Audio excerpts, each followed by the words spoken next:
Now, how about drums? An instrument everybody loves.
What is going on, everyone? What is going on? Welcome to another episode of Why It Matters live stream. I hope everyone is doing well today on this Tuesday evening. It's been terrible in terms of weather-wise over here. I know that's pretty standard, but actually it's been really bad today, at least where I'm at. So hope you guys are doing well. I'm just going to say hello to the chat before I get on with today's live stream. Just want to say hello to everyone.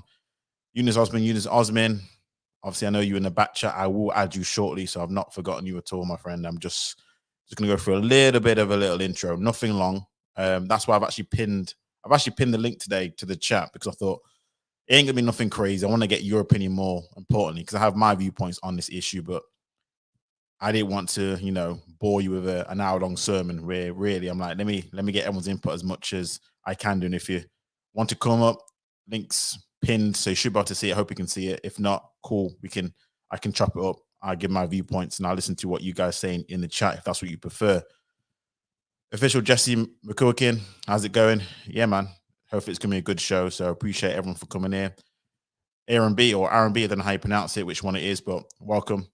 How you doing? Welcome, Black. What's up? How's it going? And the Skills Man Reload, as always a pleasure. And yes, absolutely, everyone, get their likes up, people. So for those who are watching back on the playback, or for those who are actually live in the show watching, please make sure that you like, subscribe if you are new. And now, so the title of this live stream is obviously it's continuing on with the Black History Month theme. This month is Black History Month, so I want to keep it sort of concurrent. All my live streams I want to do in regards to like sort of Black history, even though my channel is really about Black topics anyway. But I thought this one ties in with a couple of things, historical factors and also current factors, because I don't know what it is, but if it's every single cycle, if it's every quarter, it seems to be cropping up more and more often now that I hear this stupid expression, cultural appropriation. And I'm just thinking to myself, what is cultural appropriation? That's kind of what I'm gonna get into this, because I'm going to read the official definition as opposed to Wikipedia as to what a cultural appropriation is, because I'm thinking, is there a crossover between appreciation? What's appropriation? What is it that we define as appropriation in terms of how we see it as opposed to how the world sees it? And is there a difference? But let's go on with the actual standard definition that's, I suppose, put down by Wikipedia. And it says, cultural appropriation is the unacknowledged or inappropriate adoption of an element or elements of one culture or identity by members of another culture or identity. This can be controversial when members of a dominant culture appropriate from minority cultures. So one more time, I'm just going to read that out again, just so you catch it if you're coming in late. The definition of cultural appropriation is the unacknowledged or inappropriate adoption of an element or elements of one culture or identity by members of another culture or identity. This can be controversial when members of a dominant culture appropriate from minority cultures. And on that note, leads me to the situation at hand that's cropped up over the last couple of days. But again, this is nothing new. So Jesy Nelson, who formerly was of the band Little Mix, who I'd be honest with you, I don't know any of their singles. I know they were on X Factor or something like that. So I know them by association. But so Jesy Nelson released the single with Nicki Minaj. And the outrage was not about necessarily the single, but about how she looked and how she obviously had a tan, her hair was curly, obviously her lips are fuller, but her lips have been fuller anyway, if you look at old pictures of Jesy Nelson. But essentially, people are calling blackfishing. That's what they were doing. They were saying, oh, she's blackfishing. And clearly her album, or should say her song that she did with Nicki Minaj was more of a R&B type element as opposed to being pop, which is what Little Mix is. But obviously she's moved on from that. So she's probably trying out something new, as if that's not allowed. I don't know. Again, this is what I want to get into, but everyone's gone off on a crazy tangent about, oh, this is blackfishing, this is another cultural appropriation. And I'll say this, I'll say this. Black women have seemed to be the most outraged about this because she's a white woman and they think they're appropriating black women. So black women, the most out of the groups, let's be honest, it's been black women who have mostly come out saying she's blackfishing, saying she's a culturally appropriating. I know ZZ Mills, the famous commentator who does a lot of things regarding obviously the culture, or for the culture, if you want to say. People don't like her, but it is what it is. She's come out staunchly against Jesy Nelson, talking about how it's another way of displacing black women and all this kind of other things. And I'm at the point now where I'm thinking to myself, and again, help me out here. This is where I've put the link in the chat. So I want your opinion on this. Is this where we are? Is this where we really are when it comes to this kind of topics? I mean, are any of you guys offended by what she did? Are any of you guys? I mean, maybe I probably need a black woman here to see exactly what she thinks. Because again, I'm a black male, I'm not a black woman, so maybe that's part of the problem. Apparently, that's the kind of line of thinking that's been going along right now in regards to cultural appropriation. But I'm just like, so hold on a second. Is that not appreciation as opposed to appropriation? Because surely if somebody wants to be like you, they'll emulate cultures of you. This is the kind of thing which I'm just kind of curious about. I'm just gonna let me add you, Ozzy, to the stream before I go off on a tangent and forget about you. So, hi, how's it going? I'm doing good. How about you? Yeah, I'm doing all good. And so help me out here on this topic here. I don't know what your viewpoints are. Well, first off, did you hear about the situation that took place with Jesy Nelson? I heard. I remember watching talk radio, and it was Jeremy Kyle and was it Dominic Samuels that was speaking about it. Yeah, Dominica Samuels. Yep. Yeah, I think was that earlier today? Because I think that was very recent. Yeah, I think it was today. All right. Or was it yesterday? Something like that.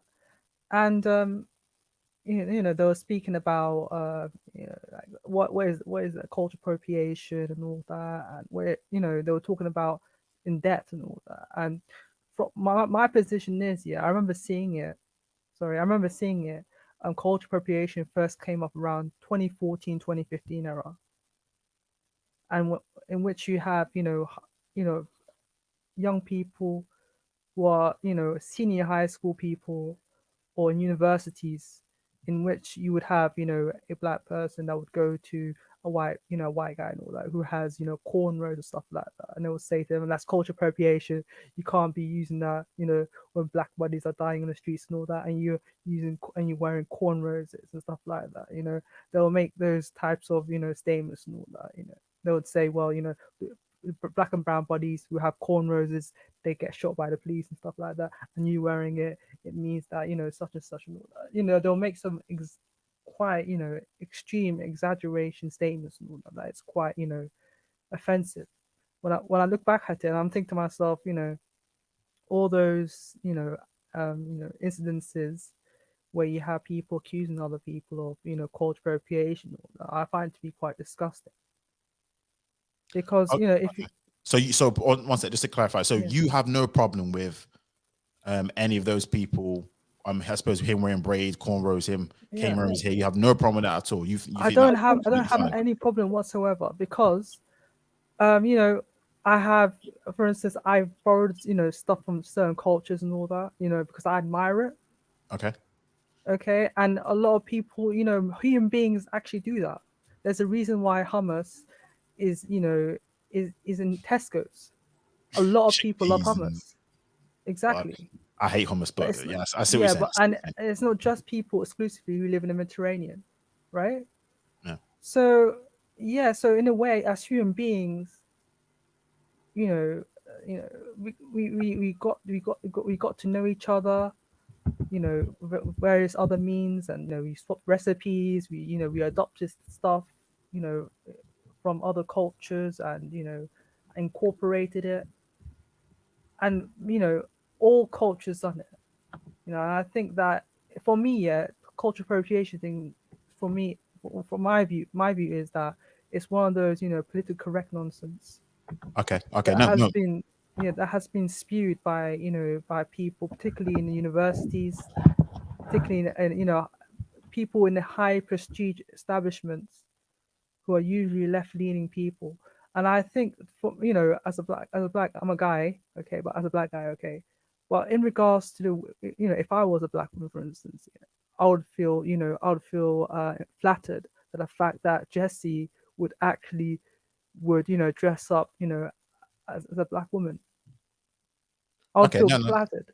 No, I hear you. If I was a black woman, though. I'm gonna come back to that one, Ozzy. Okay. So let me just go around to the rest of the panel. But no, thanks for your thoughts.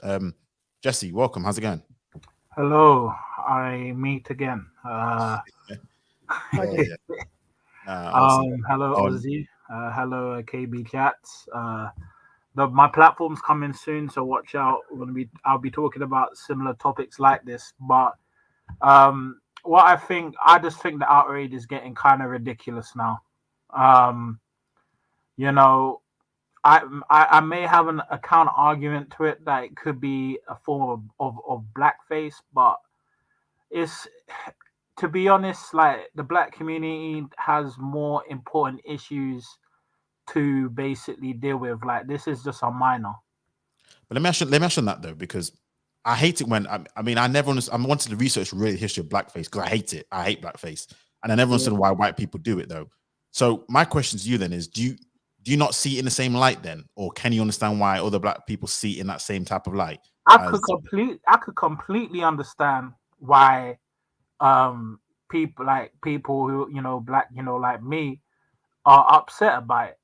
Maybe they're getting historic flashbacks, but yet again, in my opinion, I just think this is a minor issue, and I think there's bigger problems that needs to be dealt with than some woman on Jesy Nelson. I think was part of what Little Mix. Well, Yeah, was part of Little Mix, yep. and is a massive outrage. I hear outrage. I hear massive outrage. There's all this energy for this appearance that she's bringing out, but I don't see that same sort of outrage when it comes to knife crime in London. You know what I mean? That's just me though. No, I hear you. And this is one of the things I was going to get into, and obviously I wanted to talk about it, and we'll continue to talk about it in terms of just priorities. It's like, why do we seem to kick up a fuss about things which I'm like, there are bigger issues out there that we need to talk about or continue to talk about, but I digress. But KB, welcome. How's it going? As part of Chat Podcast, make sure I properly reference you, man. KB Jones is part of the Chat podcast. How's it going? Good evening, sir. Evening, How you doing? Yeah, I'm all good, man. You? Yeah, I'm good. Can you guys hear me clearly? Yeah, I can, loud and clear. Okay. Blessings, Ozzy. Blessings, Jesy. Blessings to the chat. I see a few people I recognize in there. Blessings to everybody. So yeah, it's just me. Ty's not with me, so I'm speaking on behalf of the podcast, but it is exclusively my opinion. It doesn't reflect the view of Chatting Off Podcasts. It's just the KB Jones half of things. So 50%. Right.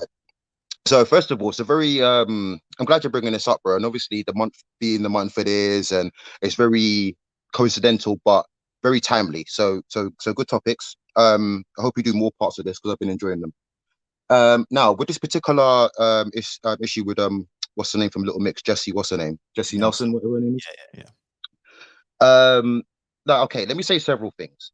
Now, I do understand where some black people are coming from when they're saying that she's possibly cultural appropriating black vision. I get the concept. I get where people are coming from. And very much like you kind of mentioned, Jesy, it might be triggering for some people. It might be, I get it. However, at the same time, I think, okay, with that particular topic, because I'm going to straight off it as well, kind of, but with that particular thing, this falls down in the colorism thing, the female thing, the black woman image thing, etc. Now, if there's going to be an argument to be made about these sort of things, I think there needs to be some lines drawn in the sand to decipher who's what and who's going for what, because I think from what I can see, part of the reason is why it may appear some people or not as many people may take, let's be honest, it's mainly a black woman's argument, and I'm not saying I'm wrong to have the argument. Some people may not take it seriously, or it may fall on deaf ears, is because there's not been any decisive lines drawn. And this is what I mean. True. Because people like, let's say Jesy and what's her name, Rachel Dozell, and these sort of people, they've been accused of blackfishing, cultural appropriating, whatever. But when in such cases, let's say a Caucasian woman does this sort of thing, her skin's darker, maybe her lips are fuller, maybe not might even darken the skin. Maybe they just take on certain aesthetics, like i.e. the Kardashians, for example. They're not very dark. Well, they've been darker, but they don't look mixed, but they've got certain features. Now, are they appropriating a black woman in the black woman of a sense of a black woman what looks like, which is from dark all the way up to light? Or are they appropriating what the appearance of what would be considered a mixed or biracial woman? Because also with some women, some black women, not all, that bring up the argument of this is a cultural appropriation, they're doing it to us again, they're wiping our image. At the same time, I've heard similar sort of women also say, you know, when it comes to the whole biracial and black woman argument, that biracial and black are not the same. A biracial woman, I've heard this from some of the same groups, is not a black woman. So if in the case of, say, something like this, are they appropriating the looks of a what's meant to be a conventional black woman, or are they appropriating the looks of a biracial woman? And also as well, who, by what standard and whose standard are we judging who's black, who's biracial, who's white, for example, by? Because if you ask the average white person, and I'm around them, and it's not even if they mean it derogatory, when they are generally addressing, talking about, referencing a person, even if they know they're mixed, it's very rare you hear them say they're mixed race. Even if they're of millennial or zennial age and speaking this PC term, more often than not, they'll say they're black. And they may correct themselves, especially for black persons, like they were black. Or it's I've had to point out to, I feel like white people more when someone's biracial, more than they've noticed it, they just consider them black. But on the black side, we get these arguments, which I agree with, because you guys might have heard me say recently, if you've seen the podcast, but I've said it in the recent sort of months as well. My wife being light skinned, like, look, I'm married to a biracial woman. She's not half white, but she's biracial. Well, you might say she's part Latin, Spanish, whatever. So I consider that. And the thing with black people is, I've heard this phrase before, and I thought it was quite funny at the time, but I think it's quite amped. I think we can be quite rapey with the blackness, because it's like anybody with an ounce of anything, or you know what? Let me even go further to that. Not even having an ounce of black in them, anyone who appears like they have black in them. So they may not even be of a black origin or DNA in, let's say, the superficial sense of the word, but because they look a certain way, they can be appropriated. Black people can be quite rapey with that. And then at the same time, when it's almost like it feels like this biracial or this light person or this black looking person is not I don't want to say pandering, but you know, seems to be doing something that seems to be against the sense of what most of the black community want. All of a sudden they're not black. That's just something I've noticed. I find it a bit, you know, interesting that this is happening. Also, I was gonna say, you've one sec, KB, because you've kind of gone through a lot of layers, which hopefully we're trying to unpack into it. So yeah, I want to talk in a minute. All right, okay, go ahead. Yeah, I'll be 2 minutes, and then because I was hoping I can get some points that we can talk on. Also, when I hear these sort of arguments, it never seems to be towards any person, group, and or people. Let's say this so-called appropriation, which again I don't disagree with, but at the same time I think it's just a bit far-fetched sometimes. Because let's think about it. What is Jesy Nelson? Jesy Nelson is not someone who's gonna. I know sometimes musicians. I'm not gonna say musicians don't affect culture, because they do. We've seen it many times. Little Mix and Jesy Nelson is not someone who's gonna affect culture that much that now all of her little fans are gonna go and darken themselves. She's not gonna affect culture like that. She ain't got that sort of pull. So it's almost like they're picking on somebody. It almost feels like they're picking on somebody who knows not going to fight back, type of thing. She's not going to change culture. Little Mix is not going to change culture. They're not going to affect anything. She's, if anything, they've just put her on herself with it. She's fighting this fight on her own. She's not going to get droves of 10, 11, 12, 13, 14-year-old white girls that are darkening themselves and curling up their hair because Jesy Nelson did it. I doubt it. I mean, so that's I don't know, you know, they're quite popular, but I mean, I don't know. Obviously, I'm not in that age range, of course. And I guess. I mean, but yeah, that's all I wanted to say for now. Obviously, I'll jump in later, but yeah, feel free to unpack the points. But yeah, bro, that was my introduction. No, I appreciate your points, KB, and always appreciate it. So one of the things you mentioned, and apologies if I miss anything out, but one of the things which I want to start with is you was mentioning what is the lines, what is the acceptance bar that we have when it comes to this word cultural appropriation. And one thing that sprung to mind was, because you also mentioned other people like Kylie Jenner and the Kardashians and whatnot, is there seems to be white women or just people out there who have called what we call basically the black pass. So there are people who they we don't care or we don't have an issue with if they what we like to call appropriate black culture, because we have given them that license. We have given them that bar. I give an example of, ever remember because there's another situation, Coach Adele, where she was wearing for Carnival, which got cancelled. She was wearing the it was Jamaican bikini. And the Americans jumped on like, oh, it's cultural appropriation, but we were like, no. Adele gets the thing. So I realized we give certain people certain licenses to be able to, particularly when it comes to like black culture, more than others, I'll say, more than others, to be able to do what they want. I give an example. What's his name? Is it Tekashi 6ix9ine? I'm sure that guy's white. I'm sure he's white. Yeah, he's Mexican, but he's like a white Mexican type thing. It's not even, yeah. If that was Machine Gun Kelly, he couldn't get away with things that Tekashi 6ix9ine have got to, and black people still rock with him. He couldn't. Machine Gun Kelly, you know. He couldn't. I'm telling you. But what I'm trying to say is that in terms of that bar, the line, I just want to ask you guys: is there a line here, or is it just a case of whoever we seem to like, we'll give them that yard, that they'll have whatever license that they want to? What are you guys' thoughts on that? Yeah, I think the reason why I think Machine Gun Kelly and Eminem and all those rappers who are non-black who tend to who tend to rap in a certain way and all that, and who have who said questionable things and stuff like that. I think the reason why they get a pass is that a lot of black people listen to their songs. So is that the line then? Because we listen to them, that's it. Yeah, they could say the N-word, they could say what they want because they got a pass, right? Machine Gun Kelly, his girlfriend is black, his daughter's black, and essentially, the way he speaks, if there was no TV in 2021 and he was rapping on radio, we would automatically think, he would say, he's from Cleveland, he's from Cleveland, Ohio. We automatically think, yeah, he's a black guy from the east side of Cleveland.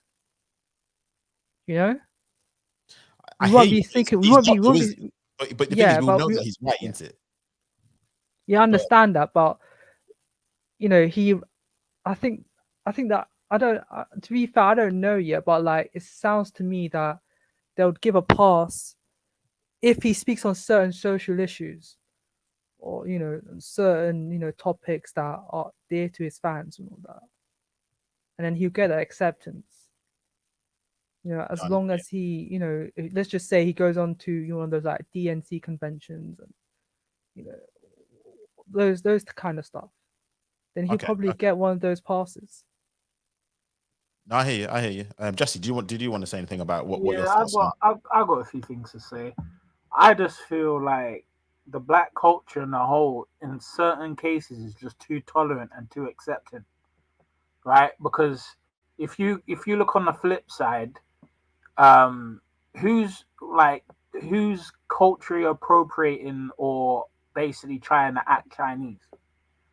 Like, who out there really is like doing that in, for example, music? Or actually, you could say the Wu-Tang Clan. As I say, RZA, he loves like Asian culture, doesn't he, and that kind of stuff. But Wu-Tang Clan, yeah, they're saying. But the thing is he probably knows he's got to tread carefully, because this is the thing as well with us, right? If you look at any other culture or even, let's say, community, right? They have a punishment system, right? Us blacks really don't. Like, let's just keep it real. Oh, okay, we have an outroar and that's it, and then everything goes back to normal. But if you go on the flip side and you look at other communities, that people losing their careers, people getting cancelled, all of those things. It's difficult because this is kind of difficult regarding, when it comes to appropriating or whatever is. To be honest, there's certain people that shouldn't even be accepted when it comes to the black community in regards of the negativity that they're spreading. For example, Tekashi 6ix9ine, in the ideal world, if black people had their heads on, he would be irrelevant, right? Same thing with Sean James, the dude that apparently he ain't black. I heard Hold on. Sorry. Sean James. So I'm thinking the YouTube Sean James, YouTuber. No, not the YouTuber. There's a guy I can't remember. Is he has a name? He has a nickname. And Sean, not Sean. Big Sean. No, Big Sean. Is it Sean Sean King? in America, some activist, some black activist who ain't black. Sean King, right? Sean, there you go. There's the name, right? Sean King, right? Other cultures can't get away with, like other cultures and other who would try that with other communities. They can't get away with that. Like no other, like for example, a black person can't say like, "Oh, I'm a white person and I'm helping the white community," or say, for example, an Asian person, let's say a white person trying to act Asian, and then he claims himself to be Asian. You can't get away with that with other cultures. You get away with it with the black community. I'll say this though, because Fiona put something in the chat, which is quite true. I think it's not a straight copy, but do you know how like gangster culture? Let's be honest, the original gangsters were like Italians, Russians, and do you know what?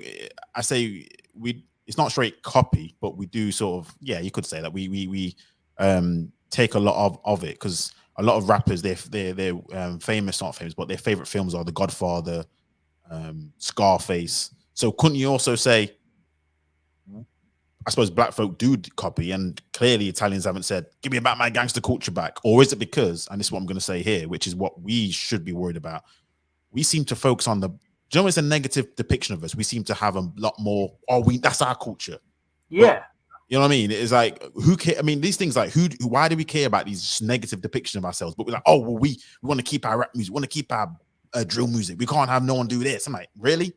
So could that be a reason why? I don't know. That could be a reason, because you know, I've done a lot of like community work for the black community, so forth in London and whatever. It's just like it's just backwards. Do you know what I mean? It's like we praise the most negative stuff, but we seem to disregard the positive stuff.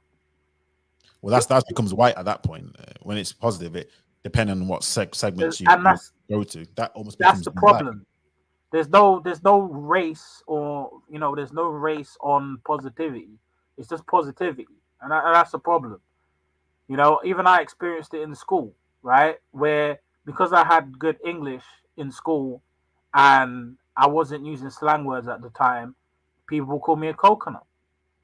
So it's just we seem to bring the underbelly of the black community to the forefront for everyone to see.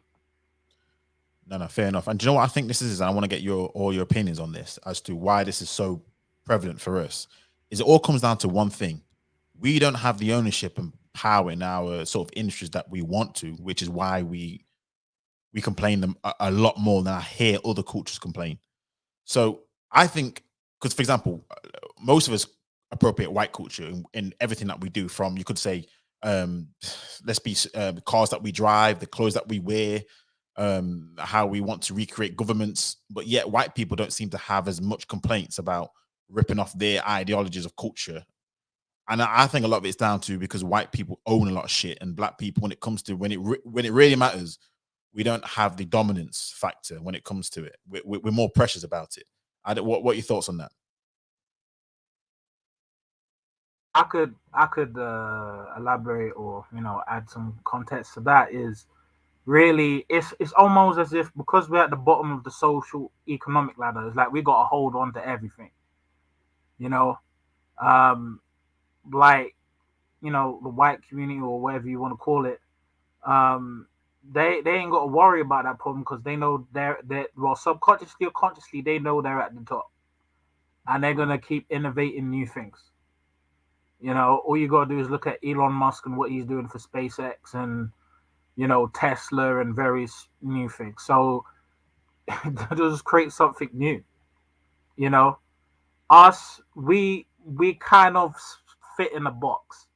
We're either the athletes, we're either the entertainers, or we're the comedians, or we're basically, the culture has to be negative. It has to be the struggle. We have to be the victim. You know, and I'm not saying that all. I know there's people out there who live in a different way, but that seems to be the general theme of what I tend to see in the UK. It's like all you got to do is look at social media and think, who are the ones that are actually getting the followers, who are the ones that are getting likes, who are the ones that are actually famous. There's no academic. You know, it's the rappers, the athletes, the comedians. Those are the dudes that are, well, dudes or females that tend to be put up there. And then the ones that tend to get famous or who are out of that mold tend to be more on the victim narrative. You know, you're gonna have a few others there, but that's the theme of what I generally tend to see. And it's not helpful because it gives other people the mindset as if, oh, hey, we're oppressed. And I don't think we're oppressed in this country. There is racism, yes, but I think it's not. We've got to change. Well, in a way, we got to keep our positive aspects of the culture, right? But we also got to change the culture in a more positive way if we possibly can. Okay, no, valid points, valid points. What I want to also try and do is, I'm not going to pivot a little bit, but I want to bring up, I suppose, KB's points and a lot of points kind of made in the chat by Fiona. I'm going to bring up the colorism topic because it seems to be a lot of the heat comes from when I'm just remembering all the examples of recently of cultural appropriation, and it seems to be really women that's the ones who have been almost called out for. I'm trying to think of the last male who's been called out for cultural appropriation, and I suppose it goes to the points made by KB talking about how white women are trying to look probably more biracial as opposed to black. Because if you look at, again, Jesy Nelson, she looks more biracial, if anything. Obviously, it's because, you know, you can only go so far in terms of tanning before it's complete blackface. But for me, it kind of, I will agree to this, and ZZ Mills also put this out, that I think a lot of it comes across to, I won't just say insecurities, but it is based on fact. But it is off the basis that, if you think about it, if a white woman was to have biracial taking over black women's spots, you could argue. We've seen it in film, TV, music. I mean, if you look at the most popular artists, they are of a lighter hue. Usually, when you look at their lineage, they are biracial, not actually black, but they call themselves black. So that's going to put black women further down. Also, now you have white women now who are getting free licenses a lot of time from black men, saying that you can pretty much act or tan, you can do whatever you want to do. Whereas black women, let's be honest, quite rightfully, when black women get called out for wearing weave and stuff. So is that an actual, what your thoughts on that? Is there an issue of colorism here? And is there an issue of displacement here, that there is a legitimate argument that black women are like, you know what, we've gotten displaced by lighter skinned or mixed race blacks who you've accepted. Now we're getting displaced or removed by white people who now you're accepting as black. It's like, we can't win whichever way you turn. And when we're trying to act white, you don't like us because we're wearing weave and all this kind of blonde hair that you say in a white. It's like, what's going on here? Does that make any sense to anyone? Can I comment on this first? Yeah, man. Go ahead. Okay. Right. I I can see Fiona going in. Take your time. I'm going to. Look, first of all, to address the first thing you said, colorism, yes, definitely is a thing. Yes. I will go with so far to say, and this might sound a bit strange coming from someone who's married to someone who's essentially biracial, but there are some men who are colorist or base a lot of attraction on the complexion of a woman's skin rather than anything else in terms of their appearance. What I think part of what the problem I'm reading Fiona's comment. What seems to be happening here as well, though, is amongst this argument, because it seems, I've said this before, what's happening seems to be one vocal message, but it's a mix of groups. Now, with some of the black men, for example, hear these things from, I see Fiona said that you get black men that will say certain black women are too dark. Some of those men are mixing in their arguments with the men that do actually like black women, and including or especially darker women, but have had certain social issues with them or personal issues, which is why they want to get away. They mix the arguments in. And what's becoming now, it just sounds like one big voice when it's several different people.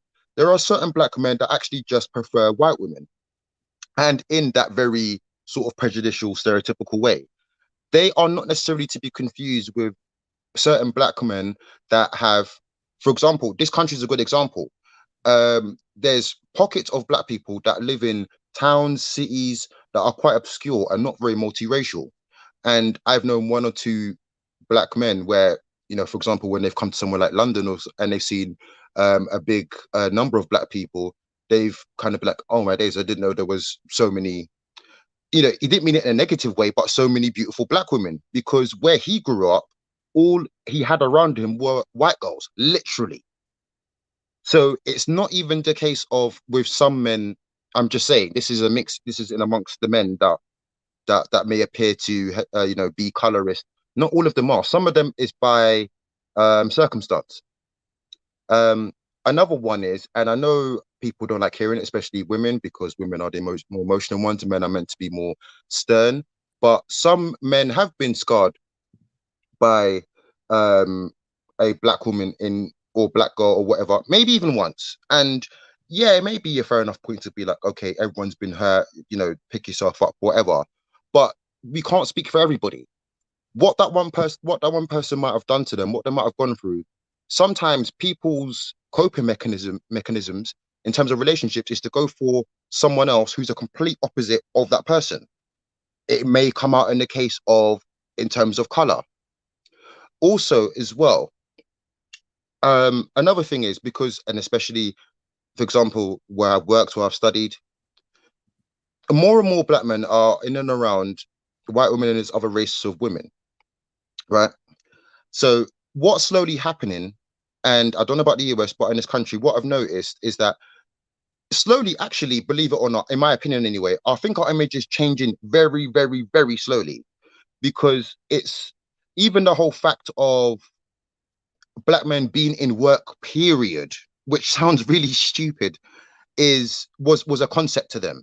That's now slowly being debunked. Don't get me wrong. I know there's many negative images.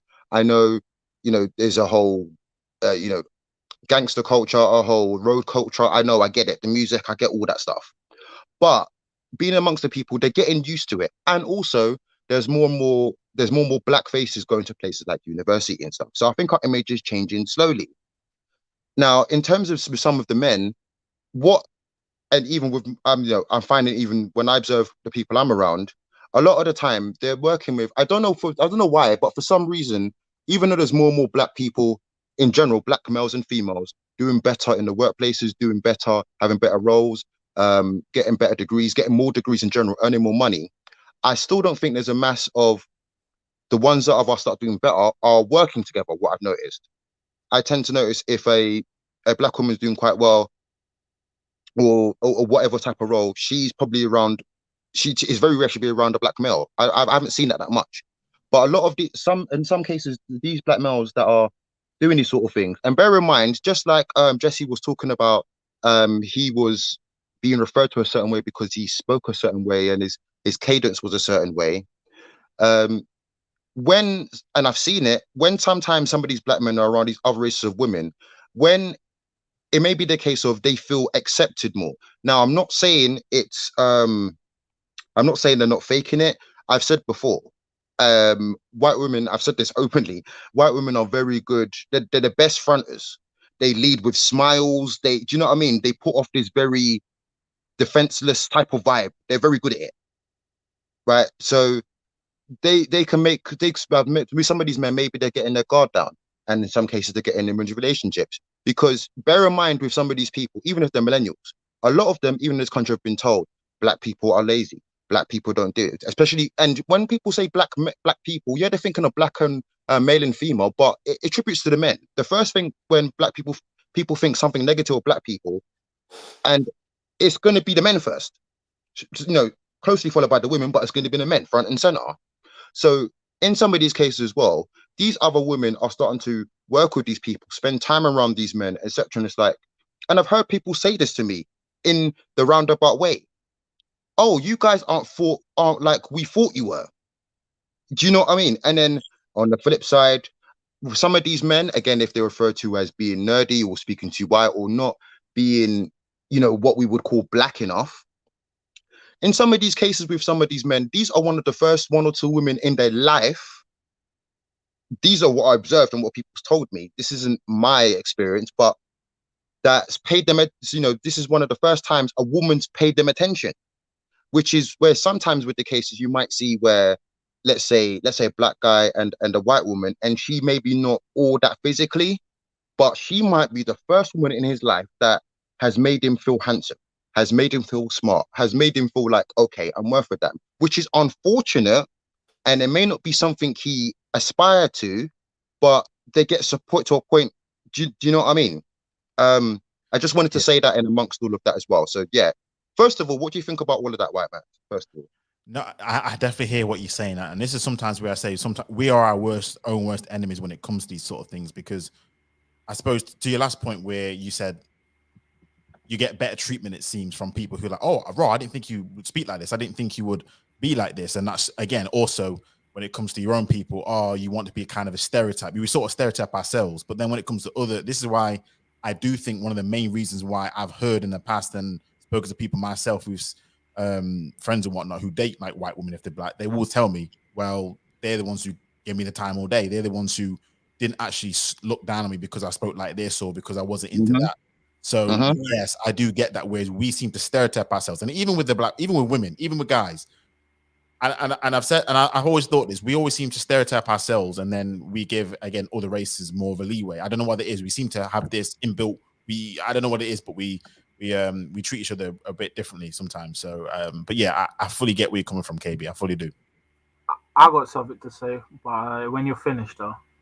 Yeah, go ahead. No, go ahead. Go ahead. Yeah, what KB was saying is 100% because I've experienced a lot of the things that he spoke about, right? Because I was born in a predominantly white area, and I wasn't around a lot of black people. The only time I was really around a lot of black people was through my parents, and through sometimes when I would say there was a stage where I became urbanized, right? Because I was living in a somewhat higher class situation at the time, but the class got lowered. I actually lived near Ainsley Harriet, but the thing is regarding some black men is I've experienced myself where because I carry myself a certain way and I don't fit the stereotype, black women don't want to give me the time of day. And the reality is my reality was that I was dating people of other races. It wasn't as if I was let's say avoiding black women or anything like that. It's just that I just didn't fit the stereotype. And I'm a light skinned dude and I'm 6'4", right? And colorism definitely exists, right? I've even experienced it on YouTube where I was on a live stream and dude literally said on a live stream, right? This was somewhere in the black manosphere that oh you lucky, you light skin. And this is a dude from America. And I'm like, wow, really? I'm lucky because of the color of my skin. I even had I have a friend of mine that said, yeah, your life would be very, very different if you had a darker hue of skin, right? One day I will come on camera and you will see me. You will actually see my face. But I was actually meant to do that today, but I had things to do. But that's just really what I've definitely experienced. So what KB Jones have said is spot on. You know, even with like the coping mechanisms with some black men, I've been through some really messed up stuff with black women, but it doesn't put me to the point where I don't like black women or I don't date black women or I just give up on the whole race, which I think is dumb. Right? You got to look at people based off an individual case by case basis of their character, right? But yeah, there's black men out there that just say, you know what, I'm gonna date out because other people giving me the time of day, and because I've been treated bad. There was one point where I had to go to therapy because of an incident that happened where I basically Nenny got stabbed because I rejected a black woman. Oh snap! Really? Yeah, I remember it. I had to go down to, and it was a very traumatic experience. This was when I was in a public respite system at the time, and I had to go to I think it's the Maudsley in Denmark Hill to basically get some therapy. And there was another time as well, actually recently before the pandemic, where a woman has been lying on me for 15 years, and I've now just found out last year via the mother. All kinds of crazy stuff. So some black men do have really bad experiences, and but they need to be careful with the self-hatred when things like that happen. It's just individuals. There's good and bad humans of all different cultures. And No, that's all I'm going to say. okay. No, I hear that, and thankfully you have that viewpoint because, and it's not just about if it's a black woman or sort of thing. It could be just, for example, do you know, I don't want it to go too off topic, but like Sarah Everard, all of a sudden now men are under the spotlight when it was a off-duty police officer who was used his position of power to try to do horrendous things, but now all of a sudden all men are under the spotlight. I was like, well, hold on a second, that's not really fair, is it? So no, I hear what you're saying though. So I'm glad that you're okay and you've I suppose come through the other side unscathed. Let me just add I say red pill to this chat then.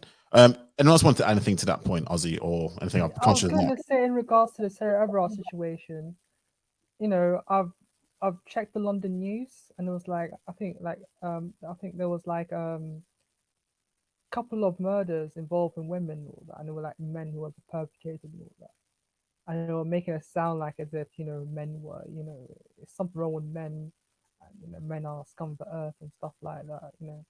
And to me, although the incidents involving those women and how they died on it is a tragic thing, but I don't understand why you would collectivize men, from all classes, from all backgrounds, and pay them out of scum. I don't understand why people, particularly in the media and in political establishments, in certain political, people, MPs and all that. It's just insane. Like, what do they want me to feel? Like, do they want me to, cut my nuts off and say I'm sorry, I'm a man? It's that group think, it's that collective think, even with this topic. So what happens is, again, we sort of stray to that group think where we seem to have this opinion that all pretty much white people are racist until told otherwise, or things like this until told otherwise. Everyone's like this until told otherwise. We're in that situation where, as opposed to treating everyone like an individual and being innocent until proven guilty, it's the opposite. Yeah. Everyone's a collective. Everyone's part of your group, whatever group that you assign them to, male, female, black, white, whatever, and then you're guilty until the other way around. That's how we've sort of that's how at the moment we are straying, as opposed to the other way But around. it's, So but that's it's an aggressive culture, though. I hear you. I hear you. I mean, I agree. Like this, for example. I mean, at the end of the day, do you know when you have the globalization of the world, you're gonna have people who overlap with their cultures because you're teaching other people your culture. I mean, we have something called Black History Month, which is meant to be an inclusive event. So the goal is to get, guess what, non-black people to understand our culture, vibe with our culture. So guess what?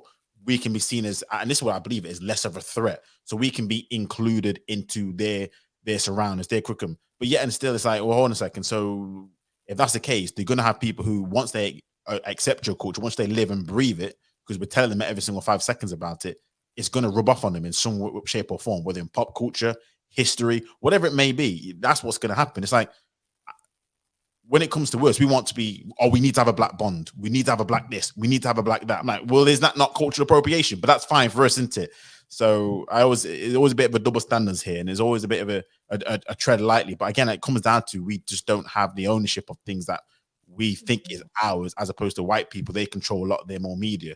Even black culture, like typically it's Jewish media companies who control the music industry, the film industry we don't control. There's a lot of things we do not control, which we consider as part of ours. So it goes part of that. Sorry, I was going to say, in regards to what KB said about interracial dating aspects of it.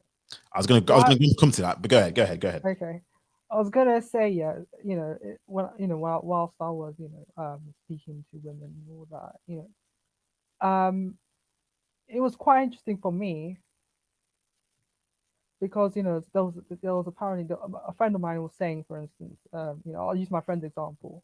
my friend told me, a while ago that he was, talking to a woman online and all that, and she happened to be a white woman, and that white woman in question dealt with, black guys only. So he met her via, internet and all that, and she listed out, things and stuff like that. She said, no WhatsApp, don't call me by WhatsApp and all that, if if you don't say anything, if you disobey my rules and all that, then I won't meet you and stuff like that. And what he told me is, that he called that woman, and then she said to him, well, your voice is not that deep and all that, and she wanted to get with a black guy. That, for me, like the way for me, the way my friend was explaining to me, it's like she wanted that, the stereotypical black guy and all that, that was also that, and it's quite offensive, because she wanted the, the ones that roadman and all that, the stereotypical guy and all that, and it was deeply offensive, right? And what she would say is, well, I wanted a person that, she was, I think she was 420 friendly. Yeah, so she was really into that stereotype then. Yeah, I think a lot of black guys get off on that kind of stuff when they're younger, at least. So I know. Yeah, I understand that. Yeah, but like she was going for guys who were 25 to 40. I just couldn't picture a 35-year-old guy, like a 34-year-old guy and all that, having those, stereotypes and all that. I think that's quite shameful because a 4-year-old guy actually has those stereotypes. There's a few of them nowadays. Trust me, there's a few of them who still act, road or want to be rose. Yeah. So yeah, I hear what you're saying. But for me, the way my friend explained it to me, I think I was deeply offensive, but in a way, in reality, but yeah, also, and it's a serious situation, because if you think about it, a lot of young black guys, they are overrepresented in the criminal justice system. And when you have, women who are non-black, and they would say, I want, a roadman type black guy. I think it was from my point of view, it's quite offensive, right? And I don't understand why that person that would make that statement, think to herself, hold on a minute, that's kind of racist. I wouldn't make assumptions from other groups. I wouldn't say, white guy has to be, such and such, or Asian guy has to be such and such. But she exclusively said black guys, and they have to have a certain stereotype, which that in itself tells you that, there's certain, small amount of people, within the human population that have those views. And those views are, a young guy, like what Mike has said, would be happy and, essentially have his, his tongue, out of his mouth like a dog and all that. But but the downside is that, at the same time as he's arousing it, he's also being dehumanized. And that dehumanization, amounts to racism. But the thing is that, and I'm going to say this, especially in these type of spaces, and I'm pretty sure you've frequented, or as of some of these spaces where, again, they love it when these white girls and these non-black girls are worshiping, the BBC and all this kind of other stuff. A lot of black guys love that kind of stuff. They love, and this is where sometimes I think we are our worst enemies when it comes to image, because we love that type of image. And this is where sometimes we don't want to let go of that roadman gangster image, because sometimes that helps us, even though if we're not, that image just helps as a bit of a protection. But also when it comes to the women, because it goes into, the dark triad, which a lot of women seem to like, especially when they're younger. When it comes to the traits, it seems to work that way. But when it comes to non-black women, I know a lot of black guys in these spaces who love the fact of whatever the reason is, whatever it is that they think it is, even if we know is Aaron B in the chat said these are some tap white gal. I'm like, yeah, I hear you. But I'm telling you, why it matters. Why it matters? Can I ask you a quick question on what you just said? Go ahead. because I agree with you, and yeah, Ozzy, I feel you because I know the same sort of people as well. Do you think these same particular type of white girls, and I'm gonna stretch it and say it's because it's going to other colors too. Do you think they consider us, and also do you guys generally consider us as black men in general, our image as being like the easiest and even dare I say like the hoe men of like all the races? Do you think they consider us easy? It's a general question. Like back as well, because we consider them so, I but at the same remember time, I yeah. remember, many years, like 5 years ago, 4 years ago, something like that. I remember watching a video about Black American guys that would say about, black men, dating choices and stuff. And what he would say is that, essentially black men are the garbage men, something like that. They will take any woman. That's what the guy was saying and all that. And, although it wasn't politically correct and all that, in a way, unfortunately, it's a reality though. When you walk on the streets of London, you'd see, and particularly if black guys and all that were, very interracial and all that. I'm not gonna lie, there's a lot of women who are overweight who happen to be good looking, but most of the time they tend to be overweight and unattractive, and they tend to be below average, and that's the truth. See, lying on that. Sorry, one second, everyone. Sorry, SA Red Pill. Sorry, I've not got you in on this at all. We'll come back to this because there's something I want to do say on that. Are we the hoes, clean up men, such and such? But SA Red Pill, welcome, man. So I don't know. So what are your thoughts on this sort of current topic right now? I know you're not from the UK, but what are your thoughts? Well, I thought you were gonna refer to your friend to black men all over the world. So yeah. It's just the way is it Miss Ozzy speaks. I don't know if she's No, it's Mr. Osmond. done or Yeah, yeah, I'm a guy. oh, sorry. Oh yeah, I wanted to talk about the whole black men are the garbage of. I don't think so. I think a lot of black men though, right, are like homosexuals. And okay, let me not say a lot, but there are black men out there that are homosexuals. And obviously it's not that like they want to be with those fat women or whatnot. It's usually like situation, it's a situationship type of relationships. Right? Like if they had a real choice in life and to get money, those homosexuals had money, they wouldn't be with those women. So no, I mean I wouldn't see it as a, like black men are the garbage. They would just take anything. Usually it's just a situation type of thing. That's interesting actually, which is good. So I suppose your viewpoint is it's not by choice, it's because they don't have basically the broke, I've said it's homosexual. So you think it's more down to a case of they're not where other races are, so they don't have the pick of the best men. Is that right? I got a counter argument for that, but yeah, continue. Okay, well, cool. Yeah. What you said kind of sounds the same to me, though. No, that's what I just want to make sure I understood you. So okay, no, that's fair because to answer KB's question, I would say yes to a certain extent because when I was younger, I had a white friend said something to me, and I didn't clock onto it till I was a bit older, and he said, "Black men love fat white women." I was like, "No, we don't," because I don't. That's not my thing anyway. But it was like, "Yeah, black men love fat white women." I was like, "No way!" And then all of a sudden, I don't know what it was. When I was a bit older, I was looking around. I looked at some people in the family. I was like, you know what? He ain't half lying. I don't know what it is. Sometimes I do see it. I don't know if it's an old generation thing, but I do see some black guys with some women who are like, oh my, I guarantee you, if that they won't put up with it if it was a black woman. That's all I'm gonna say on that. And I think I'm just gonna say this now. Remember, black men for most times, one thing I've noticed that we have the lowest amount of standards when it comes to women. And get me what I'm saying here. What I'm saying is it's not that we love fat women, but usually what we require from a woman are we require like, okay, usually what we require from a woman is somebody who's probably like cooperative and somebody who is beautiful, and that's it, right? Like that's for majority of black men, it's usually how the body is, the looks, the body for most part, beyond the body, and then an attitude. That is like the number one thing. So you find, I mean, this is one of the main reason you find like someone like Kim Kardashian would have a sex tape and stuff, but black men, you can still find a black man. Oh, what's his name?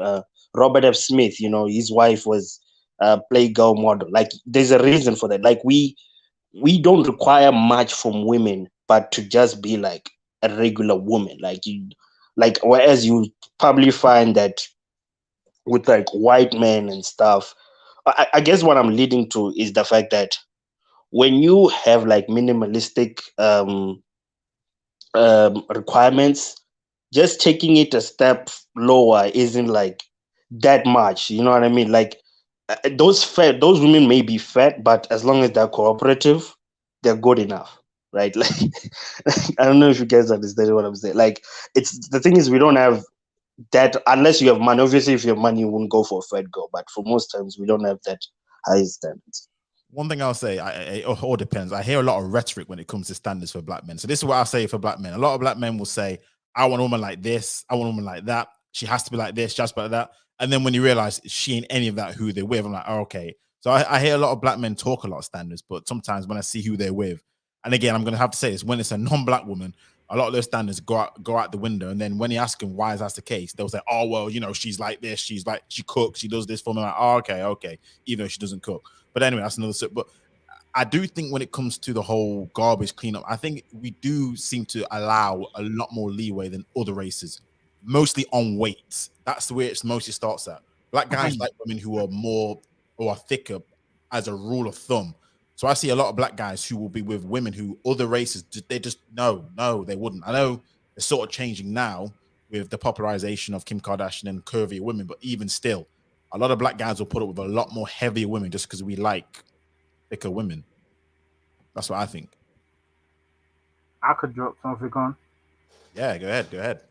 Yeah, I got a counter argument to some of the things. I think, to be honest, I think we technically are not all, obviously, right? I think black men are the pickup guys. Let me explain why. We got to put in some facts, right? The social economic ladder, right? That doesn't just affect us, regarding where we are, on the totem pole on planet Earth and so on and so forth. But that also affects our dating options, right? It's very, very real, right? Even I will profess myself, I had to date down a bit considering at the time my sexual marketplace value, and I think that definitely does exist. If you read a book called Evolution of Desire by Mark Buss, everything you need to know about what women want in men and what men want in women and so on and so forth, right? Very factual. It was a book based off like 37 out of 40 cultures or something. Great book, right? But continuing, we also got to look at how many fathers are out of the household, right? So in my opinion, not all black men, but many black men have to take longer to develop because there isn't any fathers in the home, right? Because I'm a youth worker, I've seen this myself, right? Where because there's no men in the households, black men tend to be freestyling in life. So there's certain things, there's certain standards, there's certain values that is missing in these let's say in these households, right? And sometimes some of those values that are placed on us is from our mothers, right? The other thing we also got to take in consideration is a lot of single mothers in the black community, right? And the thing is if once we reach a certain, let's say, age where we want to settle down, unfortunately, not all cases, the women that we're gonna have to deal with, if we're just gonna date black, is gonna be single mothers, right?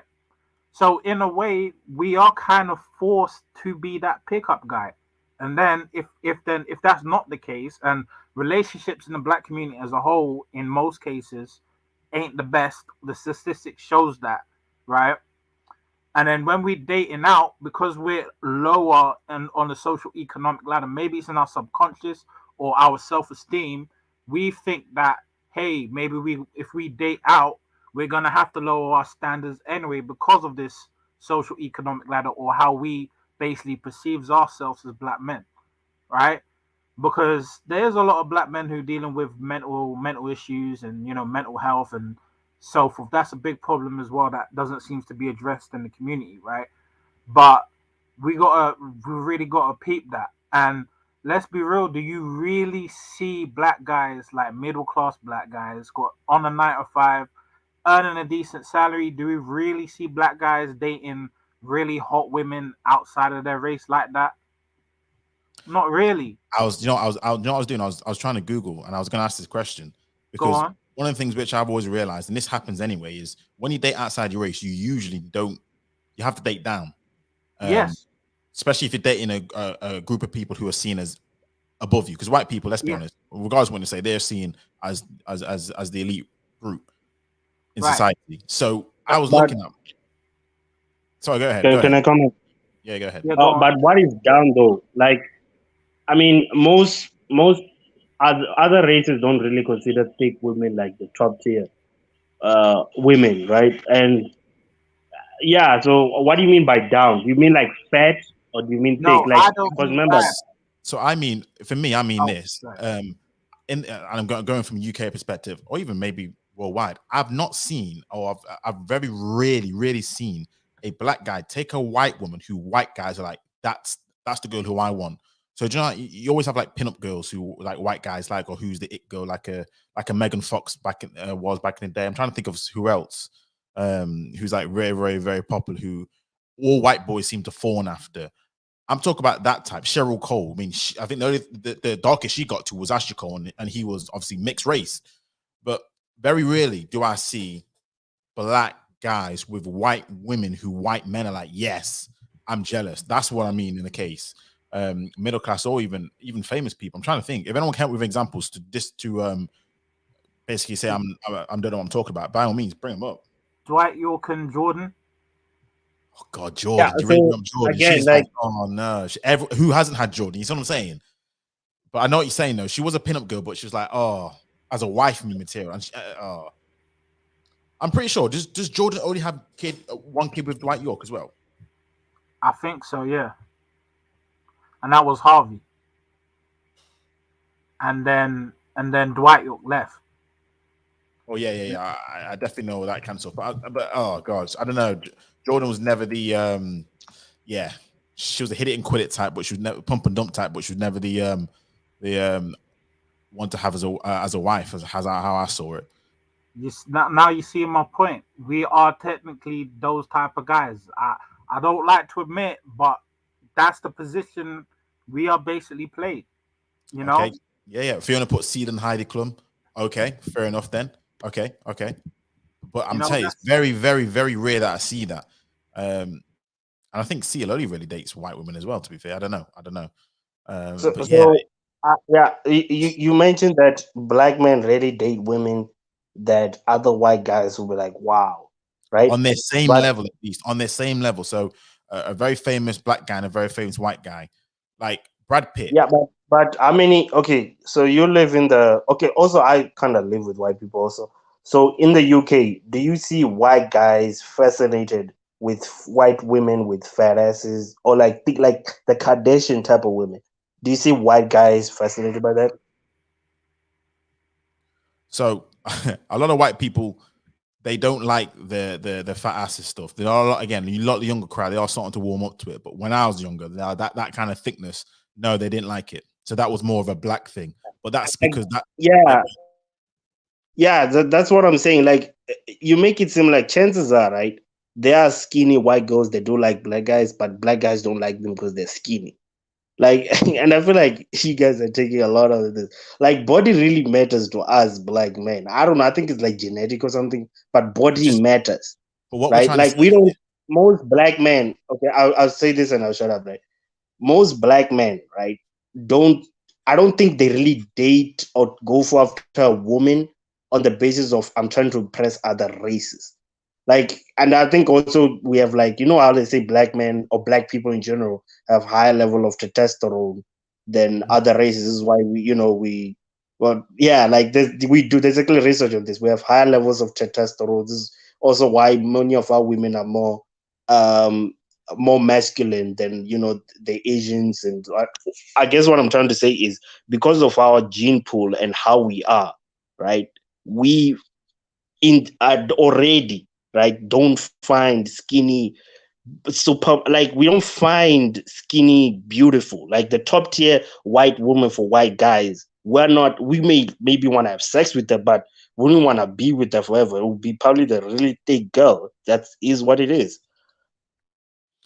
No, I definitely hear you, and I think one of the things which, I've been in environments beforehand where, and if anyone's been in environments before where you see, even though I don't like, thinner women, it's not like white women are just all this completely just skinny iron board body. I know a lot of them do seem to have, but there are situations where we do count score when it comes to white boys, when it comes to what type of girl that they get, and it is a case where if a white girl is fine and we think we can get her, that is like a win because we can get her over that white guy.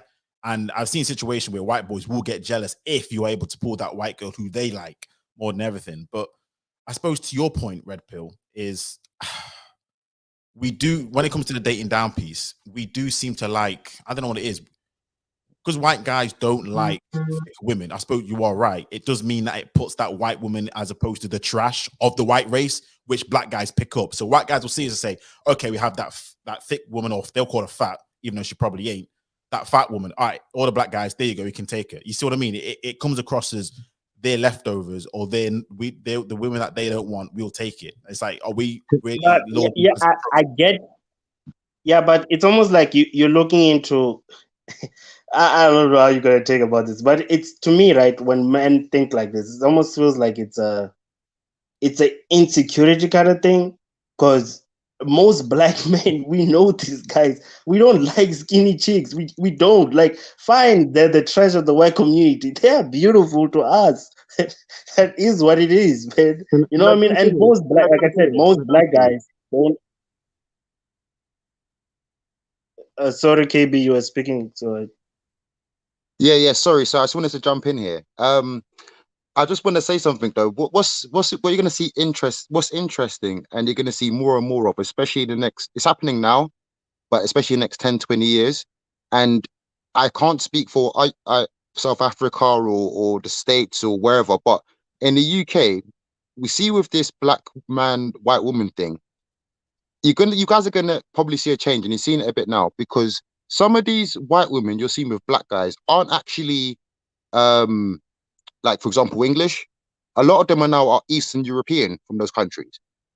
Now with those Eastern European women, they do look in actually quite a few cases actually significantly different to the more Western English white woman, and in some cases with the body, and I tend to find they have sort of different color like eyes and stuff, and sometimes their features are a bit more plump.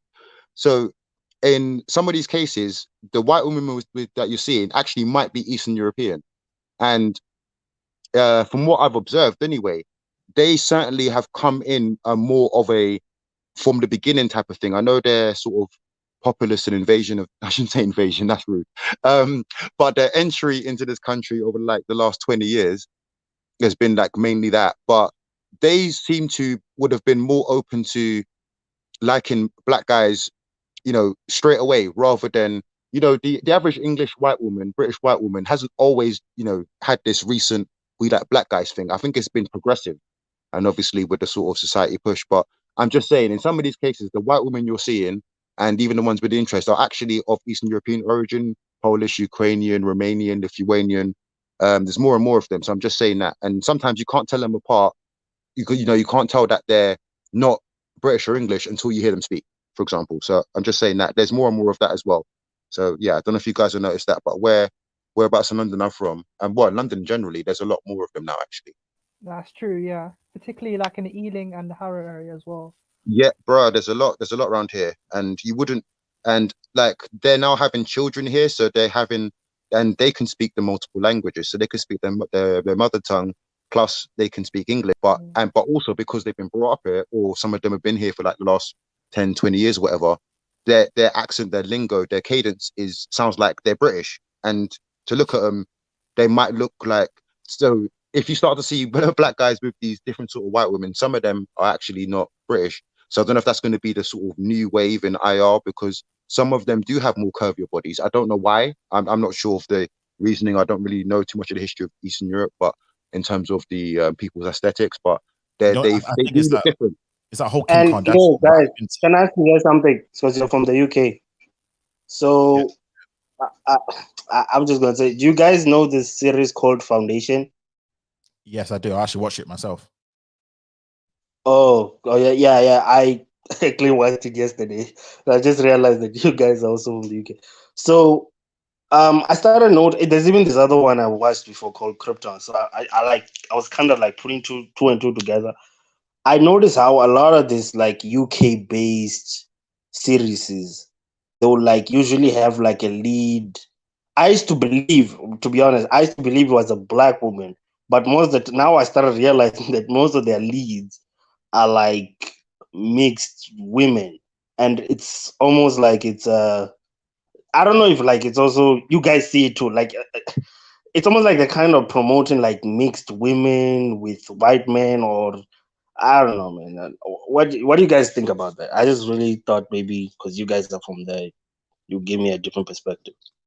Well, IR dating is huge, is very strong over here. So I would think that is it a propaganda? Is what you're trying to say? I don't know.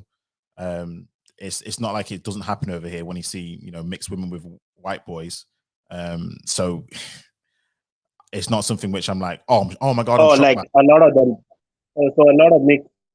So a lot of mixed women date white guys. Like that's way more possible than seeing mixed women with black men. What you're telling me? Depends where you are. But I know when I looked at the stats, this was back in 2011 not 2011, but during the whole Meghan Markle getting married. It was like 50% of mixed women were like married or cohabitating with white boys. So it was like a huge number. It was that big. So yeah, I suppose make of that as you wish. I don't know what the stats are now. I couldn't check, but when I looked at the stats, it was huge. So a lot of mixed girls were actually dating white men. So there it is. Oh, okay. So, but okay, fine. But the thing that always hits me though, right, is how I rarely notice. Like, okay, obviously I'm using television stuff and maybe also social media. I rarely notice white men with their biracial children. Like I rarely notice that. Like usually when I do notice dads with their moms, I really notice like it's the black dad usually with the interracial daughter or son and stuff. So when you say that like it's that high, like or at least I rarely see families like you would see like maybe families being documented where like it's the black wife or less mixed and then That's a good point. yeah, you Cool. can speak now. I know what you're saying. I'm not too sure. Anyone else can help me on the panel. Do you see a lot of white guys with mixed kids? I suppose. I don't know. There's an increase, particularly in London area Yeah. or UK, and as well as advertisements and stuff like that. But yeah, Fair so but enough. however, the black guy and non-black woman tends to be the majority when it comes to interracial relationships. Even though the white guy and the Asian woman, as Asian woman, as in for instance, the person that lives in the Far East, like in China, Thailand, Indonesia, and the Far East of Asia, women from originally from there tend to be the highest, when it comes to interracial couples in the UK. But for Well, some reason, that's not true, Ozzy. That's not true. Actually, is it? it's nah. I know what you're saying. That's a stereotype about Chinese women with white men being the highest, but it's actually not. When I looked at the stats, but they're high. They're very high. They're higher than their men. That's for sure. Yeah, but yeah. So I like to think that I did, the advertisements and and stuff like that. I would like to, I believe that in regards, it's the reason why it's being advertised and stuff like that because it's normal society and it's accepted and and it's also a evolving Britain multiracial Britain. That's how I see it. But do you guys see that though? Like, do you guys in the UK, and what's up, Miss? Do you guys see white dads and their black wives with their children? Like, do you guys see that? That's Actually, really what I wanted, because I can't. I actually saw it in EastEnders one time. Right? That's the first time I saw it. I mean, I can point to my family because I do have, you know, aunties who are black who were married to white men. So again, I can point to it. I'm trying to think of on the street regular. I see the opposite: black men and white women, or white women with mixed children. I see that more often when it comes to just seeing kids in a stroller or whatnot, just or in a pram. I see that more often where I see white women by themselves with these mixed kids. I have seen a couple of white men, just thinking about it. But the thing is, now you mention it, I'll have a look. I'll keep an eye on it. But I know the stats say that there are a lot more out of there, so that's what it is. Are they middle class people? I don't know. They don't look it. I'll say that. For But I some don't know. reason, I just don't know. I don't know. For some reason, when I picture, you know, a white guy with a black woman and with mixed race children, I always picture them as, you know, middle class family. I just don't know, but you know, but particularly in dramas and on advertisements, it portrays it as a middle class family. I don't know. Let me ask this question to the panel. I want to bring Myth into this. Myth, I don't know if that was you in the background beforehand, but you didn't have an avatar. You still don't have an avatar, and obviously your name wasn't showing up, so I wasn't going to add you until I knew who you were. So I assume it's you, Myth Twist. But let me ask a question to the panel. I'll start with you, Myth. Do you see if black, like, you know how we say stereotypically black men like curvy women, but it seems to be non-black women at the time with stats? Do you see that as giving a pass to cultural appropriation? The fact of we're almost co-signing it by being with a non-white woman, a non-black woman with a black woman's body, if that makes any sense. So let me just repeat the question again. Do you see us upholding cultural appropriation or allowing it by being with a non-black woman, or vice versa, a non-black man, but they have all the stereotypical features that our counterparts have, if that makes sense? Are we silently co-signing cultural appropriation? Because, you know, Kim Kardashian, fat ass, fit, lips, like the music, that kind of stuff. Do we see that as cultural appropriation, or giving them the license to do so?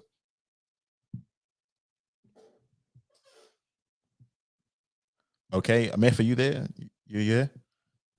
Oh, sorry. Yeah, I didn't realize my mic was muted. It always happens. Nah, it's all good. Yeah. Do you understand that question? Sorry, that was a tough question. One.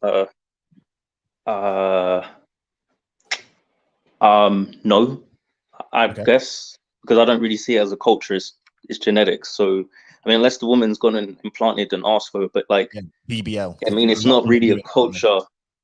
Like maybe the problem is putting too much focus on the culture around your body shape. Like maybe that's the problem. Like I mean, if the woman's got curves, why does it? Like I just think that shouldn't, because it's specifically cultural appropriation. I wouldn't view it like that, because if a woman just genetically is curvy, it's not her fault, is it? Like how you can't stop her on the street and say you're a cultural appropriator. Like, well, she's just built like that. Like it doesn't really work. But even if guys are gonna date, if guys are saying, oh, I'm dating them because they're curvy, and then they say I don't like black chicks, then that doesn't really make a lot of sense if the reason is down to body shape. But I think it's a combination of things at the end of the day. Like people don't do things for no reason. There's a reason why a lot of black guys are going to look outside of themselves, outside of their race, and think, I want to go over there. Do you know what I mean? And I'm pretty sure, you know, you guys already earlier addressed a lot of these things. Like if guys are looking somewhere else and thinking, well, I get accepted over there, they're going to go there. That's just logical. It's not something that they shouldn't do. And this is the thing I've always said to people, like that whole cultural loyalty and all of that, that's not going to stand up in the face of someone having an option that they think benefits them. It's just not. Most people don't have that level of integrity. You know what I mean? They just don't. And there'd have to be some greater narrative or some greater purpose for guys to just stick to one thing. And if we're just going to be honest, there's another aspect to it, which is also part of maybe the colorism topic and guys liking light-skinned women. there is something to be said for exoticism. If something seems different, or if it seems like it's rarer, people in general tend to find it more attractive. So if you've got a white woman who's curvy, or I'll give you the best example, a curvy Asian woman, that's not common. If a guy sees that, he's gonna want it, because it's just like, even I mean, for starters, black guys already like the curves, but if they see an Asian woman who's got something like that, they're gonna want it more, because it's not normal. Like, you're gonna feel like you got something rare. You know, and I think that if black women, you find that they have certain bodies more often than a white woman and an Asian woman, then it's a lot of people will see it as an achievement to get something that's rarer, you know. So I think that's part of the reason. Then there's also all the other factors, like, you know, issues with self-esteem that black people tend to have, and all kinds of other stuff. But yeah, I wouldn't, to the question you asked, I wouldn't say that it's necessarily cultural appropriation just to date women who have curvy figures. Now, awesome. And I do get exactly where you're coming from. Let me just add this to the equation to see if it changes your mind. What if it's that a stereotypical white girl who likes black music with all that? You know the type. Yeah. I don't know. Braids. She'll do all this kind of thing. She knows how to braid women's hair. You know what I mean? Do you see that? So you're asking. Okay. So you're asking, does it give it a pass? Basically, like, is it like an unspoken? Is the guy like kind of unspoken?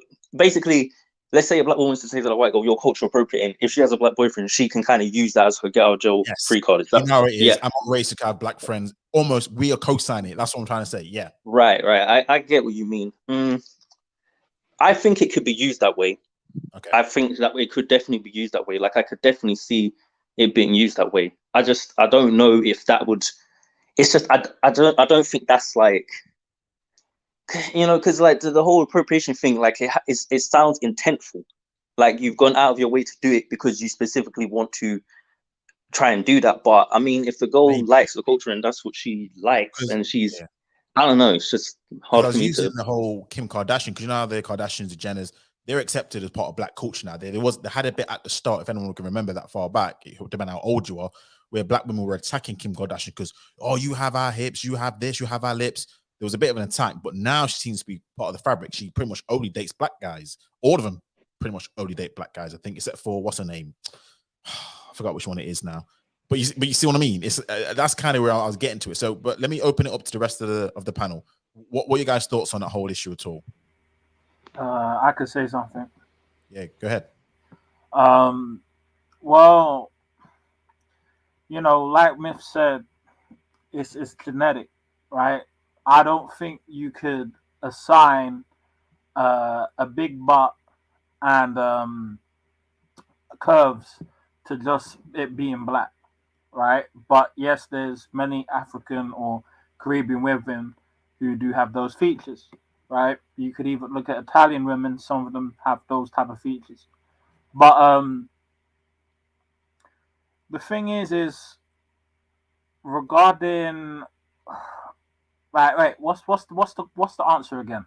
So I could just the question. So the question is, all like black men or black women, are we co-signing cultural appropriation by dating women or men who stereotypically exude, and I'd use the word body traits of almost our counterpart. So a white woman who has a stereotypical, I know you're saying it's not genetic, but stereotypical black woman's body. Are we basically saying you get a pass for cultural appropriation? I would say, well, this is an interesting question. I would say if you're dating someone or you're dealing with someone with those stereotypical features, I wouldn't call that cultural appropriation. Right? I wouldn't say that's a pass for it. It's really based off the context. Like, how can I really put it?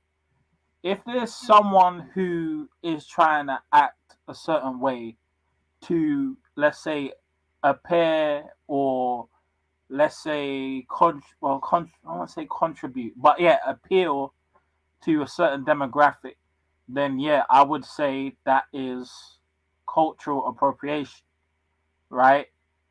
But in the back of their head, they don't really care for the culture like that. You understand? Okay. Now, if there's someone who, let's say, who likes black culture and does base do like some things that are deemed stereotypical and they want to give back to the community, then I'll call that cultural appreciation. Do you get? Okay. No, I get what you're saying. I get what you're saying. So you're not like a culture vulture. You're appreciating the culture and you're giving to it. You're not just taking. Yeah. And the reason I'm asking this question, because Aaron B in the chat, I know you were talking about, what is a black woman's body? That's what everyone's kind of getting to the point. A body type ain't a race. And the reason why I said that is because in the description box in the start of this video, it centered around Jesy Nelson and how she's been called out for being a cultural appropriation. And why is she? Because her body is because of, and I didn't use this analogy, but skin tone, because she darkened her skin. Now, black people aren't actually the only group of people who have a tan. We aren't other people. You look at South Asians. I see some South Asians who are darker than black people. So they aren't the only ones who have a tan, but they also mention her hair. And I'm just like this. So hold on a second. Where's the line then that's being drawn? Because a white woman could say, oh, well, you didn't look like this. And she said that's because she, like white people do, they tan, they go to the sun and they tan. And her hair is naturally like that. So this is the kind of, I just wanted just to hear your opinion on it, because everyone's sort of, again, this is where we sort of, we have no sort of lines drawn. But yet somehow when it comes to this situation, it's cultural appropriation. I know not all of you agree with it anyway, but I just wanted to, that's how I wanted to tie it into Jesy Nelson. But yeah. That's the issue with people with the cultural appropriation concept in itself, though. There is no line. It's like with most of these new things that people are coming out with, like, it's like there's no cohesive understanding of what it is. It's just what we feel like. You get what I'm saying? Because if you ask most people who complain about these things, they can't really pinpoint all of the things. I get where they're coming from. You know what I mean? I'm not gonna lie to you, especially in my generation and people who are younger. Like, it is even. I was talking to some Black Americans about this, like how a lot of their slang and stuff has become like popularized to the point where it's just normal. And I mean, it's normal, like where you'll have a middle-aged white woman who ain't from none of that using that type of slang in her social media posts, and it's just kind of like, it's a bit weird, because it's like black culture touches everywhere, but meanwhile, we're still sitting here, we ain't, it's just kind of like, it's like our culture goes so much further than where we benefit from it, if you get what I'm saying. Like, it's kind of annoying. So I do understand the cultural appropriation idea in a way, and there are things I see that do get on my nerves that I guess you could classify as that. But I just think some people get too hung up on it, when black people, we've got our own shit, like, which you could argue is cultural appropriation. So, it's just, it is what it is, in a sense. No, I hear you. And this is it. And this is where I say, I use example, I don't know if it was here for Myth Twist, but Adele earlier this year was getting heat for wearing, it was a Jamaican bikini in time for, I think it's for Carnival, because Carnival wasn't. Oh, I heard about She got quite a lot of heat, and then it was really from over across the pond. Whereas people over here was like, no, she understands everything, she gets it. Therefore, don't come down. And we've given her that license, if you like, to almost. She also had Bantu knots in her hair as well. I forgot to say that she had Bantu knots again. She had, you know what I mean? So all of a sudden now it's like, so we move the goalpost. That's another thing we do. Depending on who it is, we move the goalpost. So for Jesy Nelson, maybe more heat been given, like ZZ Mills, a lot of UK people were on her because maybe we don't see her as part of the culture, whatever that means. But other artists, like I'll give an example of, why can't I think of a name? Person from Kosovo, what's her name? The singer, R&B singer. Come on, you guys know. Rita Ora. Rita Ora, flipping heck. She will get a pass because of how she is. You know what I mean? They remove the goalposts, don't we? Depending on who the person is. And it's just interesting. So I just wanted to understand where you guys at with things. But we seem to move the goalposts when it comes to who's allowed to do it, who's allowed not to do it. And whatever rules we make, it don't matter, because if we like that person, it's cool. If we don't, bun the rules. Cultural appropriation. But I was going to say this, though. Let me ask you this. Is this more of a woman issue than a man's issue? Because I don't really hear men talk about cultural appropriation as much as women. It should be. Nah, it's a woman, man. Why do you think that is? Or should I say, why is it more of a black woman's thing? And Fiona, you in the chat, you let me know here. Because I'd say I only hear it when it comes to basically black women complaining about cultural appropriation the most. I'm trying to think of an example where black men have been, that cultural appropriation. I'm really trying to think of it. And I can't. Not off the top of my head, at least. I think the idea, yeah, that you have, non-black guys and all that, having surgeries and having big penises and all that. That's cultural appropriation. There. Can I say something on this? Go ahead, man. Open panel, man. Jump in. But what I will say is this: it does seem to be more of a female thing, and obviously attributed to like looks and appearance, but also in terms of how men view the women and the being attracted to them and so on. What I always really find confusing, right, is with a lot of the cases, because I find in very rare cases women can actually pinpoint specific men, for example.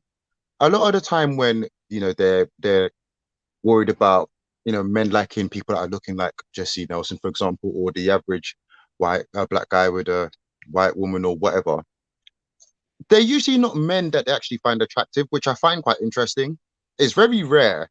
I mean, one of the biggest examples I can think of is someone like Michael B. Jordan. When they went, there's a lot of black women that went a bit buck wild when he was on a boat in Italy with a bunch of white women. See, that one I understood because a lot of them like him.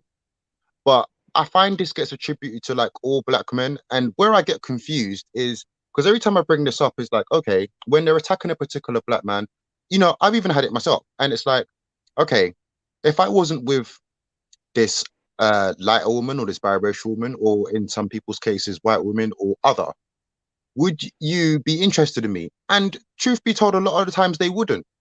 So yeah, it almost sounds like a bit of an excuse. Now, also as well, is it the case of, and especially if we're going to attribute to like, the races and black women, is it just simply the case of they think the other females are mediocre and they don't understand why the other men are going for them?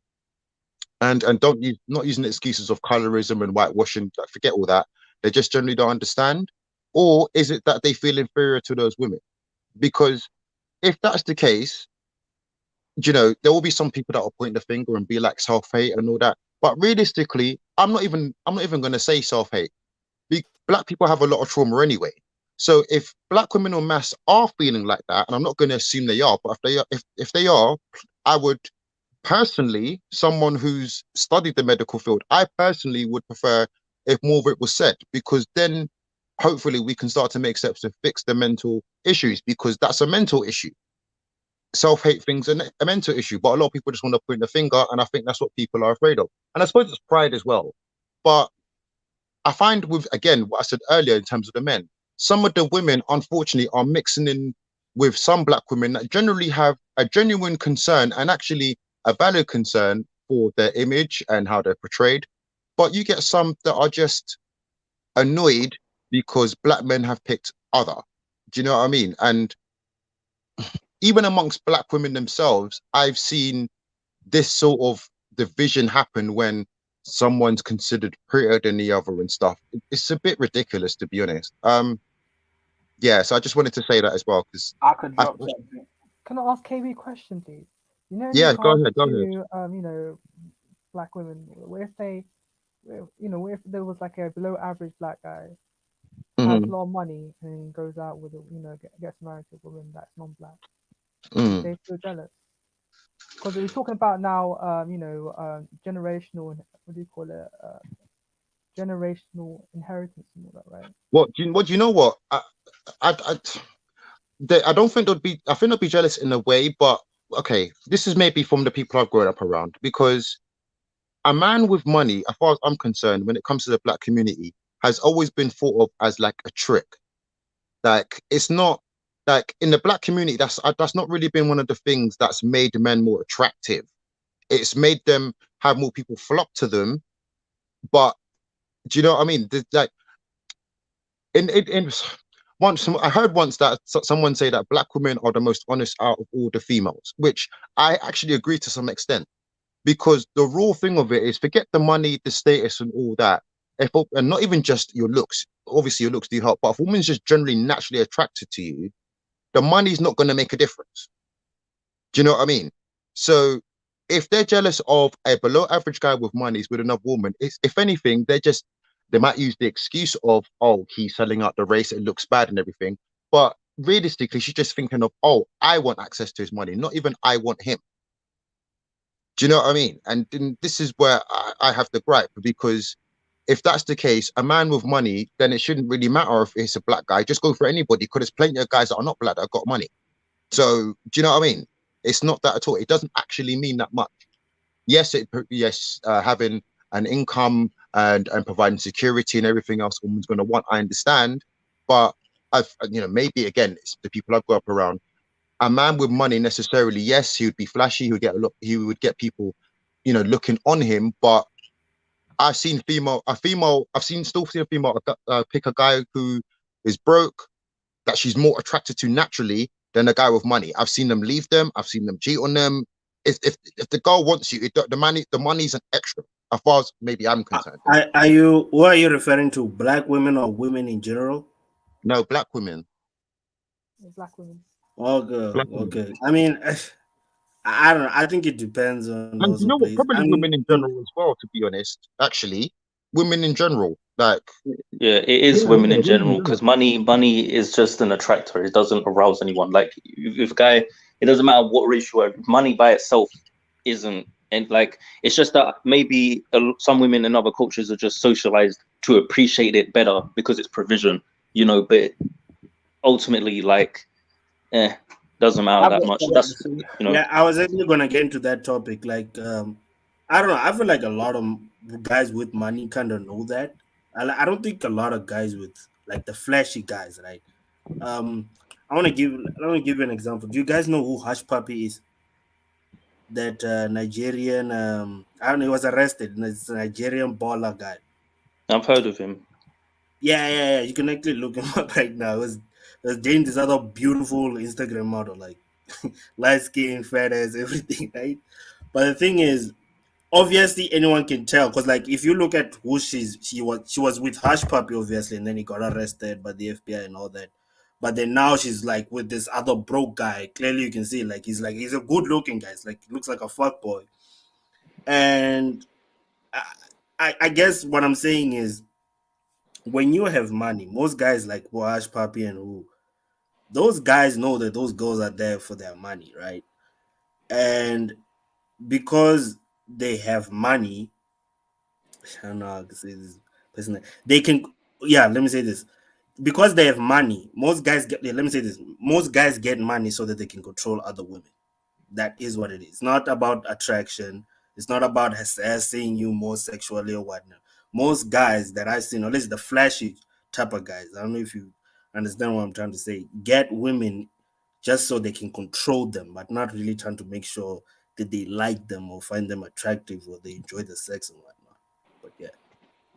I don't know. I don't think most guys have got that much game about themselves or thinking that far about it. A lot of guys that have money don't know what they're doing. That's why they don't keep their money very well when it comes to women, because they don't know what the fuck they're doing. So I don't think so. I think a lot of guys that got money as an alternative because they can't, because you'll notice a lot of guys who are very good women don't tend to be the guys with the most money, and a lot of times they will be broke. And I think it's similar to like women who can be very pretty and they don't have to have as much personality. So maybe they're not as funny, you know what I mean? Or stuff like that. Yeah, I was going to do a stream on that. Sorry, Myth, to cut you. I was going to do a stream on that. How, do you know what? Funny enough, I think we mature to the mental age of how we can attract a partner. So, like you said, if a guy can get a woman pretty easily because of his good looks, he's not like he needs to be ambitious because he can get what he wants, which is a woman. Likewise, if a woman can get a guy, or what the type of guy she wants, she doesn't have to have a personality. She doesn't have to be smart, because she can get guys who can probably provide for her. So yeah. But go ahead. Yeah, which is why you'll see the guys who are the nerds or whatever, they do terrible with women, but they do amazing in academia. You know what I'm saying? It's like there's always a correlation, because if they, a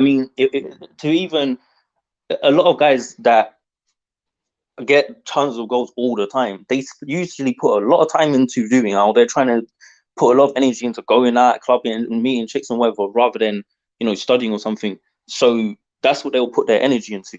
You know what I mean? So it's really just about what people put their time into, and that's why what you're saying about the guys with money, I don't think they have this logical plan of, oh, I'm going to do this and I'm going to. They just have money, and then they realize, oh, girls that I used to like that didn't like me now, and a lot of them don't know what to do with it. So they're just in a situation where they've got money and the girl's there, and they're not really sure how to handle it. So you think they don't know? You think guys that get money don't know that those girls like them for their money?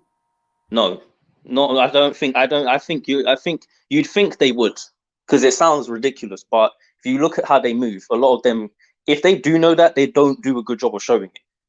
Because I think they get, and you gotta understand as well, like a lot of these women that they'll deal with, especially if they're gold diggers, they're good. They'll know what they're doing. They'll know how to make the guy feel like they actually like him, even if he's in something like she's in for money. He wants the fantasy. Do you know what I mean? A lot of guys, they want the life, like they want that.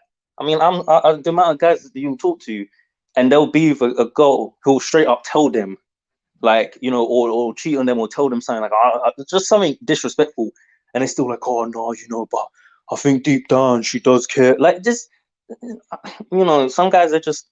I think they're just pretending when they do that. Like they know, bro. Like they know. It's just that, like, If they know, then why are they always getting their money rinsed? Like, why are they always crying about divorces and she took my money? Like, why are they crying about it then? Like, if you knew what it was, then that's the game then. Like, do you know what I mean? Like, I don't think they do know. I don't think they do. I think they. Okay, which kind of guys are we talking about? Are you talking about nerds? Are you talking about rich nerds? Are you talking about guys that use their money to attract women? Like, because those are two types. I mean, what's the difference? Well, any guy that has money that's using it to attract women, it doesn't matter if he's a nerd or what he is.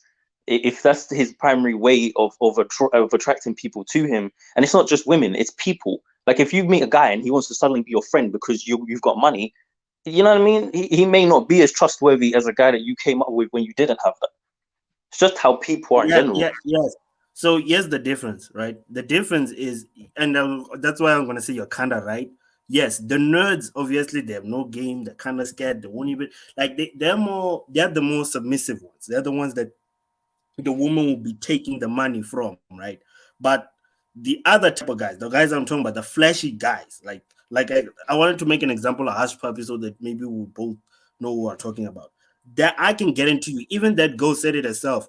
Hush Puppy is mean, but these guys are mean because they obviously, like, insecurities maybe in high school, girls didn't like them. They use that shit. They use that anger to control not just women but everything around them. So they'll be like, listen, yeah, I know that you are dirty ass hole from where, and you have nothing beside me.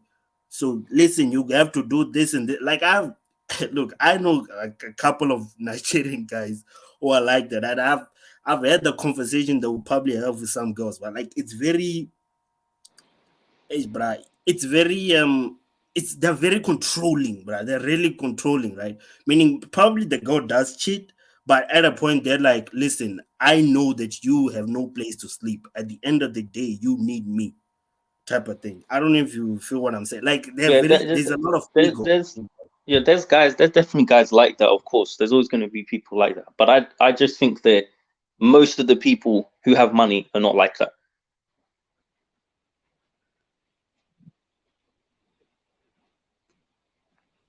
Interesting, because going by some other content creators and what they talk about when it comes to men of certain value, it seems to be par for the course where they're controlling, narcissistic.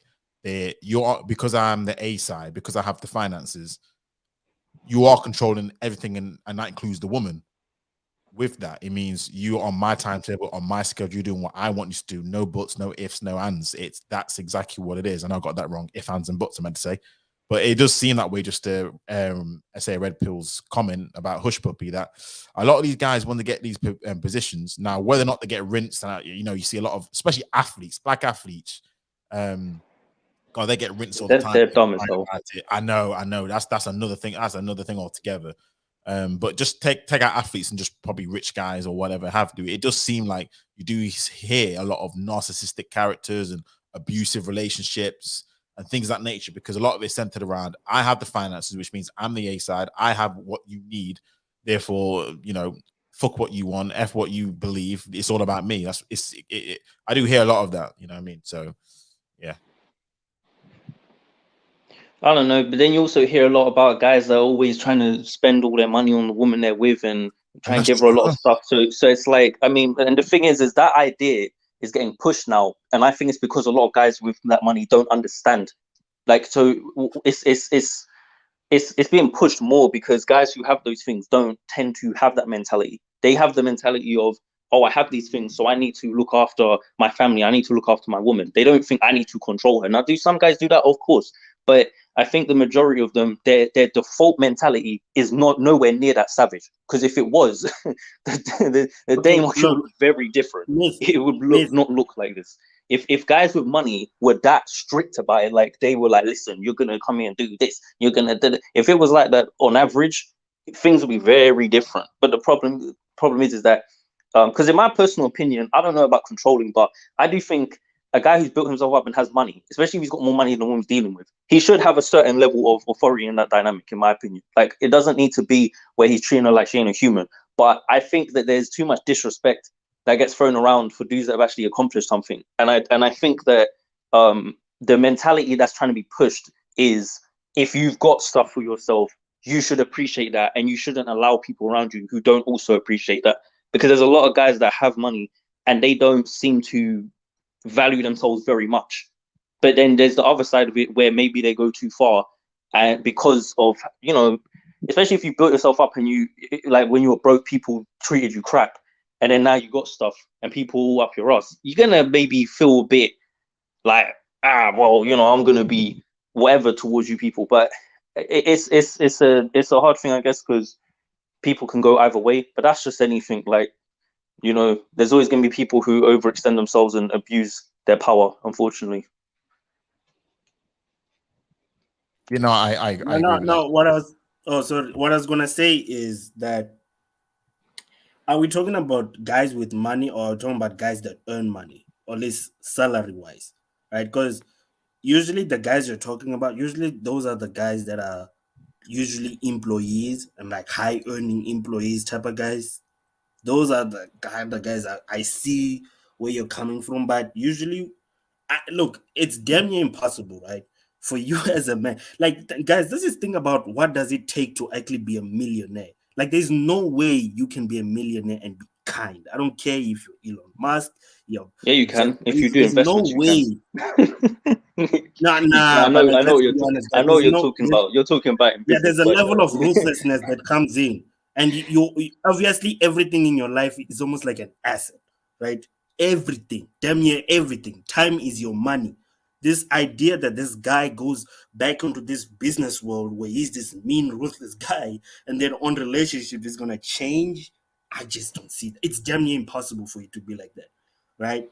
There is a level of, I wanna control you. I do not see that. Maybe an employee who has security and whatever, and maybe, you know what I mean, he's never been famous with, I don't know, he's always been scared of God. I don't know. Maybe those guys, right? Because they kind of do have this. A job is in a way sort of like a security type of thing.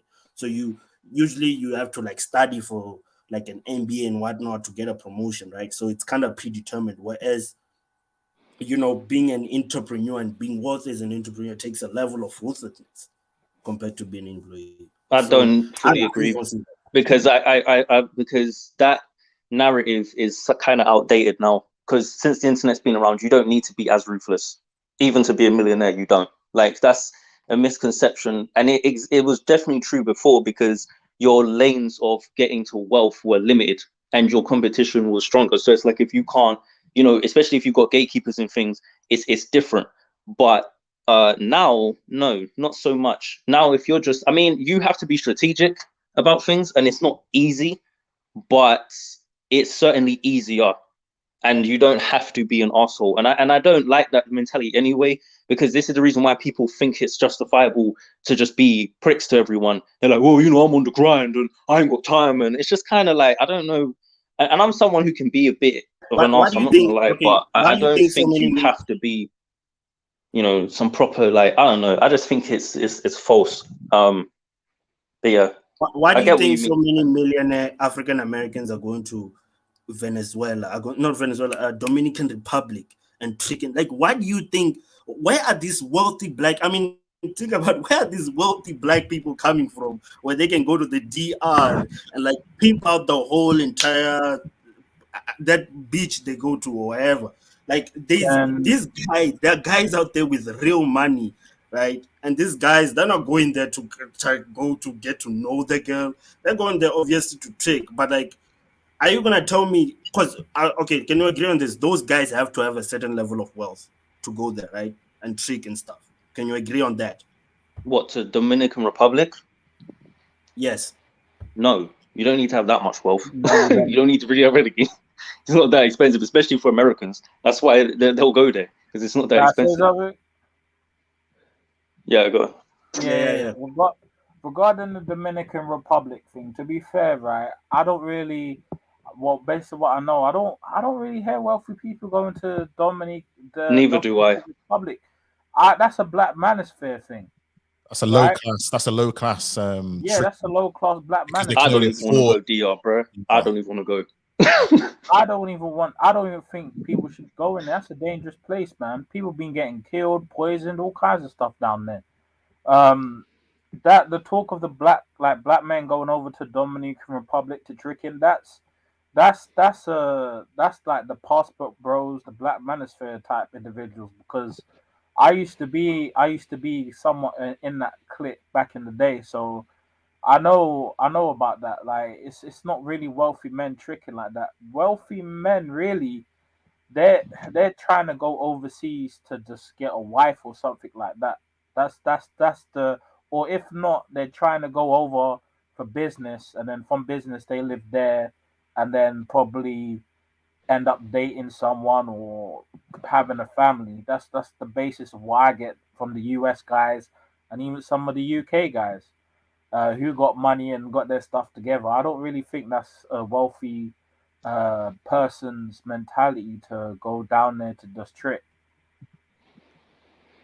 Okay, but I guess what I was going to lead to is the fact that when those guys, one of the main reasons guys go international to these other developing countries is because they're expecting a level of inferiority. I don't know if I said it right. It's cool. They're expecting like a level of inferiority from their side. Like they probably think I'm an American and I'm better than them and whatnot. Like when you get like into the psyche of how a lot of guys with money, at least the flashy guys with money, you start realizing that these guys know who to go to. Like they a lot of these guys, because they like you. I think someone was saying it here. Like they'll say they have to grind. They got time. Most of them are telling the truth. They got time to be chasing multiple women and stuff. They're fine. They're fine with tricking. Sometimes it's actually cheaper for them to trick. Yeah, You know, I and agree, you gotta but like really consider the fact that a lot of these guys, man, they have a lot of money. Right? I'm not I hear okay. that. Maybe let's take out the African Americans I'm talking about. I'm talking about guys with actual money that want to But grind. That guys that here, are comfortable doing that. here's the thing though. Regarding that, like in regards of people going overseas for a female or to get a wife or to trick, is I just, well, to an extent, yeah, they want to use their social status because they live in a better economically sound country. But in my pit, well, I wouldn't say my pit because I spoke to a few people and I got relatives who are like that. Is they just don't want to deal with the westernized feminist mindset that is contributed with some of these women in the West. That's why they go over there, because technically, if you want, you could, in a way, kind of trick where they're at. And also, the reason why they want to go over there is because there's better quality of women as well, and there's also the mentality of some of those women. But that's just really that. I don't really see, like, especially black men going who are wealthy doing that, because those activities are kind of really costing them their wealth in certain aspects. But most black men are married, so I don't know. I think that they're more than what we think. We just don't see them because most black men are not married. At least most wealthy black men, to be honest. I think at all demographics, we we are one of the few demographics where there's a chance that you're gonna see the wealthy black man and he ain't got no ring. I mean, some of these things we know, guys. Like I don't know, someone was mentioning. I don't know, maybe it's childhood or what, but this thing of look, marriage, right? Like, yeah, shout out to marriage and all that, but I don't think a lot of like black guys with a lot of money. It's either if they are married, they cheat a lot, or yeah, I just don't see like the family guy. Like, there's not a lot of like So when wealthy you say, hold on, I've black got men. to just ask something. So when you say a lot of money, how much money are we talking about? Are you talking about a guy's? Is it a millionaire minimum, or like what's a lot of money? Because that's subjective in and of itself, to be honest. Six figures. I mean, US standards. I'm talking about six figures and above, Okay, like well, over if you're 120. talking, I mean, I don't know, That's a man. lot if you get out of the country. That's a lot if you're in Cuba. That's a lot of money. Like 10,000 a month. 10,000 a month in my It's a own lot, country is but like it it's like depends on how you're 140. making it, though. It depends on how you're making your money and stuff like that. Um, No, I'm but talking about if you travel. If you travel and you go to other countries to get women, that's a lot of money. In terms of you have a yeah, lot more money than no, you no, spend. it is. But what I'm talking more about if they're traveling, but they can't like maintain, a lifestyle abroad and also keep their money. You know what I mean? Because it's like if their money comes from them having to do something it's going to come from America, right? Or if they're talking about the UK, it's going to come from here.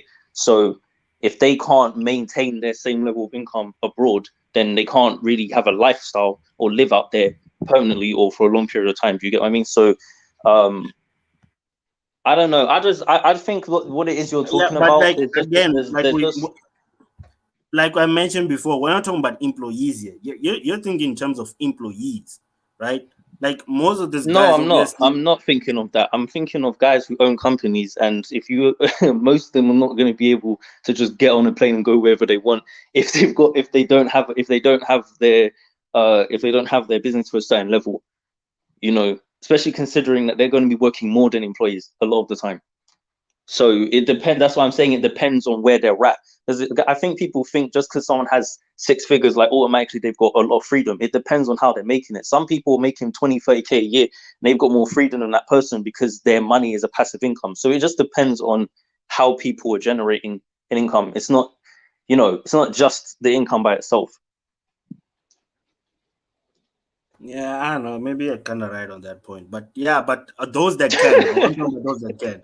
No, I mean, no, those that can. Yeah, there's a chance that that those guys who are rich and probably have to constantly work. But I'm talking about those that can, separate. Yeah, because some guys, man, some guys just like wanna just trick until they die. A lot of black men just wanna like be chasing women until they die, man. You'll be shocked. I suppose there was a question why it matters you asked, and I wanted to answer it, but I cannot remember because we've gone so far from it now. I don't remember Yeah, what it was. I was going to go back to the original, well, kind of back to the topic a little bit. I know we strayed a little bit, but it's cool. It's all good. It's how these live streams roll into it. But initially, it was about, are we co-signing people culturally appropriating by partnering with either women or men who represent basically our own culture, but in either a non-black woman or a non-black male? Because you know how it is. If you saw a black guy with a white woman who like stereotypically a black woman's body, not like have other stuff, and acts like a black woman, you're thinking this guy's got some serious issues, self-hate. Actually, no, sorry. The next question was, it seems to be more of a woman's issue than a guy's issue. That was what it Yeah, was. that's it. That's it. And then KB was talking about potentially insecurities, things of that nature, and all that kind of other stuff. So sorry, that was the one. My bad. I could No, answer come back to that, me. but I'll let Myth go if he No, wants to you answer can you first. can go. No, you can go. It's fine. I the reason why I think right this is a more of a woman thing regarding the cultural appropriation, why it affects them, is because you got to look at the dating options, or you got to look at relationships, right, in terms of family building, right. because I've watched your videos quite a lot. Why it matters, right? There was a response you did. You did a response to King Riches. I remember about how he said. I think he said black women, no, black men tend to date. Well, what he said was that black men tend to date with more with black women, basically. And then you basically debunked that. You showed some stats. I think it was from ONS, how that isn't as actually true. That black men are actually dating out at a considerably high rate. Yes or no? Yeah, absolutely correct. Right. So the thing is the reason why that is if the culture, if there's more people, let's say, coming into the culture who are non-black, right? Essentially, and you gotta look at it from a black woman's perspective, right? They're walking around the streets, they're looking for a black man, right? They probably want to build with a black man, they probably want a relationship or whatever, and they're seeing, black men dating out, sometimes dealing with non-black women who, let's say, are subpar or not optimal, right? To be in a more politically correct terminology, right? Um, that would affect their psyche, and then they see it on television and various things of that nature, and maybe in their subconscious mind they're thinking, "Hey, I'm losing out on a lot. I'm losing a lot out of options." So maybe they're pushing back against the cultural appropriation because they feel, oh, hey, because certain non-black demographics are social culture appropriating, right? They feel that their options are basically being taken away, right? Because I'm just being honest, like black women can't date out like that. They can, but not on the level of, let's say, black men. So that could be a factor, right? And because black men are dating out more, and that and they're seeing that culture, everyone's coming into the culture. That's they're they're appreciating it. And the other thing you got to look at it as well is who is doing the cultural appropriation more. Is it non-black men or non-black women? No, I hear you because it's non-black women. I'm in my head. I'm thinking non-black women are doing at least more than ones that we're hearing about. Let's just say that. Right. So when there's out, let's say, non-black women basically culture appropriating, even though I'm not really a fan of that term, right?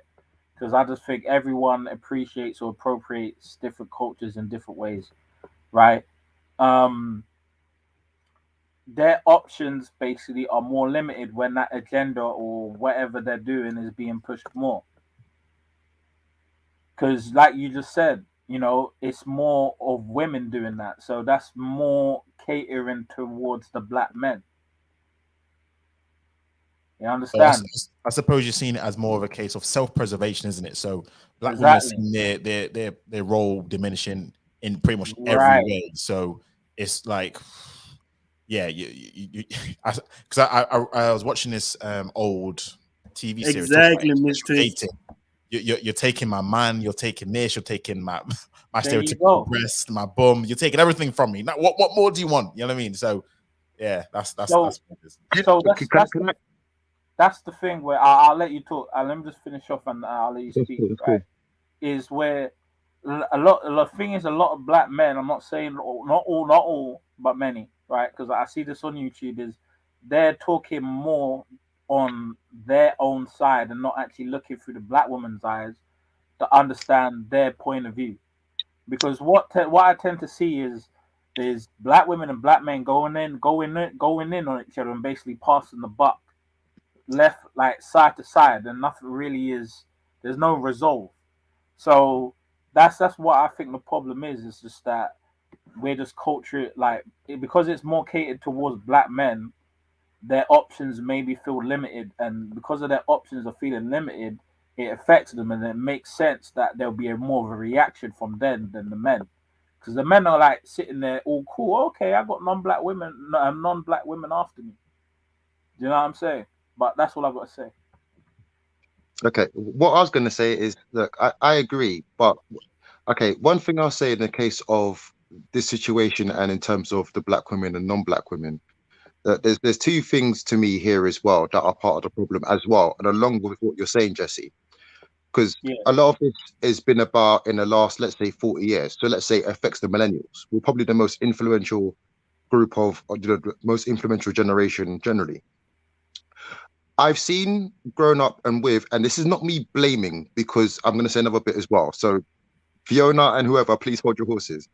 But I've seen, especially as the older I've got, with a lot of the times with girls, women, females that are non-black or even white as well, where they, and I know it's in society now, so it's very easy, it's very much put out there what the sort of the images of looking quote unquote black and dressing, body shape, hair, all that stuff.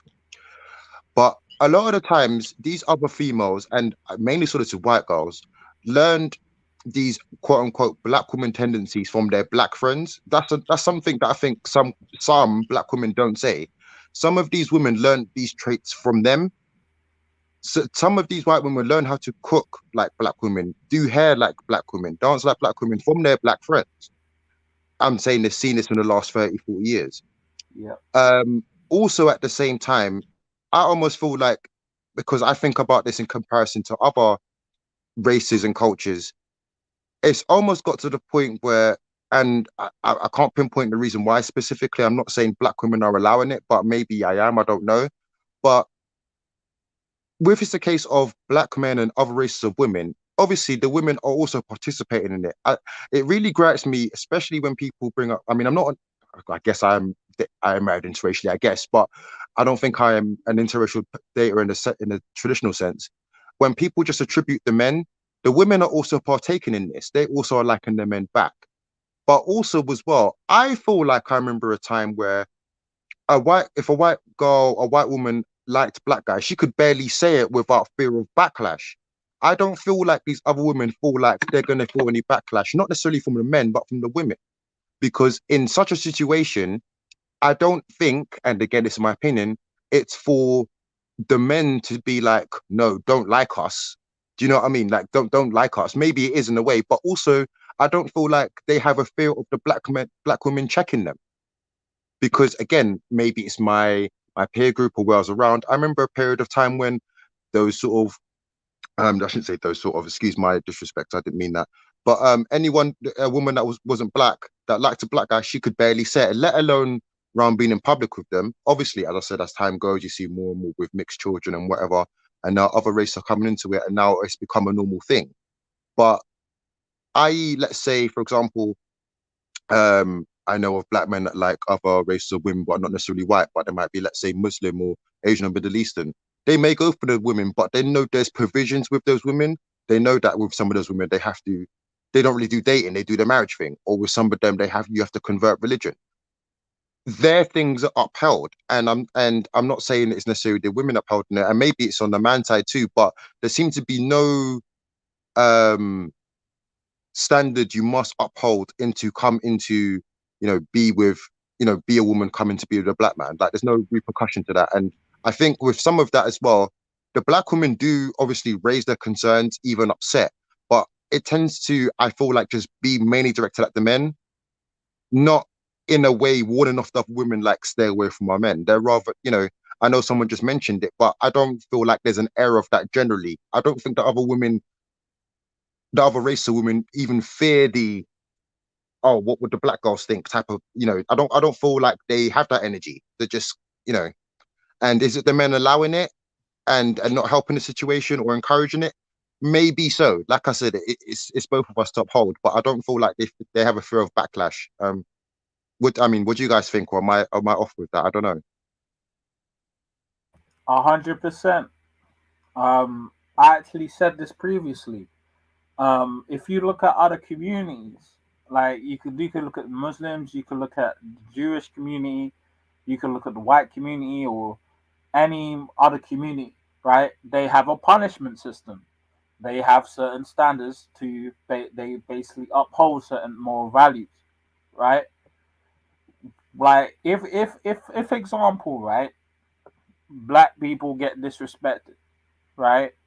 Like there isn't really any consequences when it comes to this. And the reason why that is because black people globally don't really have much power compared to all the other, let's say, demographics.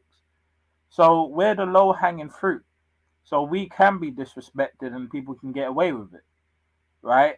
And that still like ties in to also how the standards and the moral values. It's like, hey, you know what, we'll take whatever comes in, you know, and that's why again I continue and say, look, some black men, not all, obviously, are the pickup guys, right? And you know, all you gotta do is look at who the type of people we dating, you know. That just is what it is.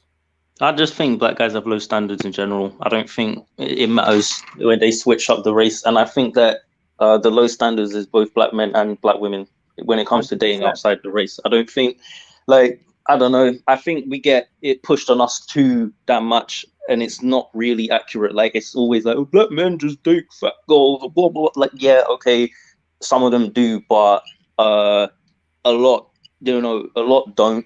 And the thing is that it's like, I don't know, like, it doesn't really matter who we date. There's always going to be someone who's got a problem. Doesn't really matter, you know what I mean? Even if you're with a black woman, if she's too light, there's a problem there. You know what I'm saying? And like, if she's got any admixture, well, she's not. You know, like, it's like you can't catch a break. So what does it really matter?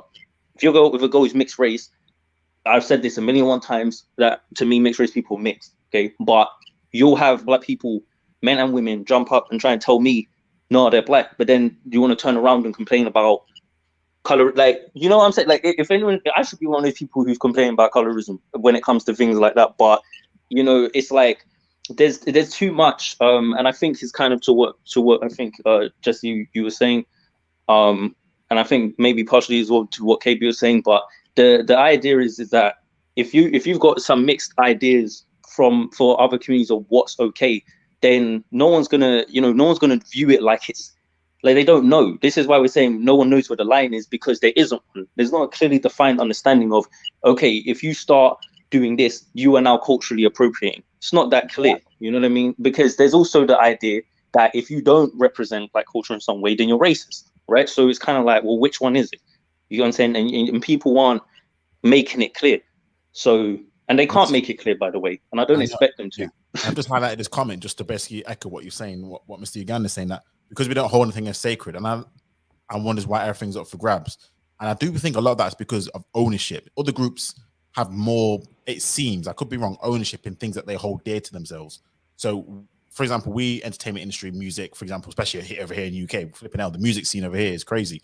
But I'm trying to look at the labels, and it's just like, I know there are some independent labels and things like that, but I'm talking about real proper ownership under a grand scale where we can control what we hold dear to. It's just like, if we don't own a lot of these things, we can't control the image that comes out of a lot of things, or we get put into the whole self-fulfilling prophecy. It's just like, I don't know. It just seems to be one of those things where a lot of it's because we aren't not only not the dominant society, but even as a group, we don't seem to have that ability to control a lot of our economics as we should do. We're trying to get better at it, but we're just not there yet.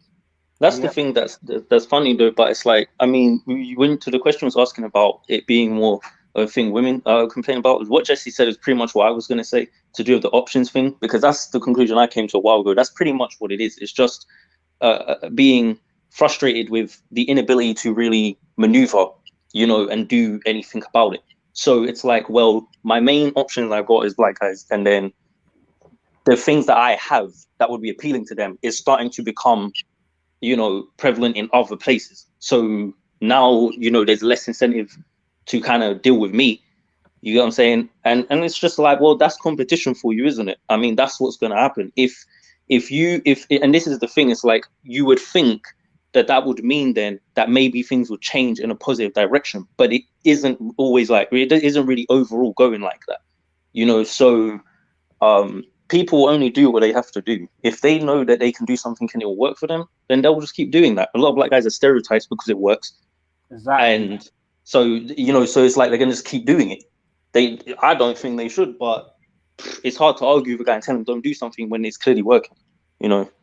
Yeah. Um, When you say working, you mean, what do you mean by it's clearly working? That's why they won't change. What do you mean by that? Well, it's like what I said earlier to do with like guys who, you know, if a guy who will grind or won't, or a woman who will be funny or won't, like, you only do what you have to do to get what you want. And if what you want is to attract the opposite sex, then you know you can do that by being a stereotype more easily. Then that's what a lot of people are gonna do. Yeah. And so this goes, yeah. I just wanted to make sure I had that right. So this goes into, now you would say the problem is with the women, right? Because at the end of the day, they're the ones, like most guys, you're telling the truth. Black men, and it's a sad thing, pedestalize pussy over performance or economics. Yeah, that's a better word. They pedestalize cats over economics, right? And because women at the other side don't require them to have economics, they don't have to change. Obviously, that's what you're saying, right, Miss? Yeah, pretty much to an extent. Yeah. So I don't know. I'm just kind of leaning to the I mean, fact we that all went it's to kind of school. being forced. I mean, we all went to school. We've all grown. Like, this is why I'm not going to listen to any narrative that tries to say otherwise, because we literally throughout generations have seen the same story. So clearly, overall, the women are attracted to a certain archetype. We all know this. And the fact of the matter is Black culture in general romanticizes certain archetypes that, for the most part, are not productive, and they're not things that are helping us to progress in anything. Besides, you know, industries like music and athletics, which again we don't control these things. Do you think if Black women pedestalized nerds, will probably have like a lot of things and stuff? Do you Of think course, because guys, as much as, and this is where the male ego thing comes in. A lot of guys try and act like this isn't the case, but a lot of guys, what they do is swayed by what women want, whether they want to admit it or not. It's just the honest truth. Same thing with women. It's just, that's just biologically how we are. It's not a big revelation. It's not something to be ashamed of, but it's just something we've got to understand. Like, if you've got it where the opposite sex pedestalizes or desires a certain trait or certain behaviors, it's going to, especially when you're younger and more impressionable, like when you're a teenager, you're going to be more likely to want to follow those things because it's considered cool. And who, you know, when you're young, you're a teenager, you want to be cool. You know what I mean? So it's hard. Only people who are really strong-willed or who come from backgrounds where, you know, their parents ain't going to allow them to do certain things, those are the people who tend to usually stick out. Things like me, peer pressure never really worked on me. You know, I've just always had a strong mind for myself, but a lot of people I knew weren't like that, and they were easily swayed to do stuff that they shouldn't really have been doing because it was just considered cool.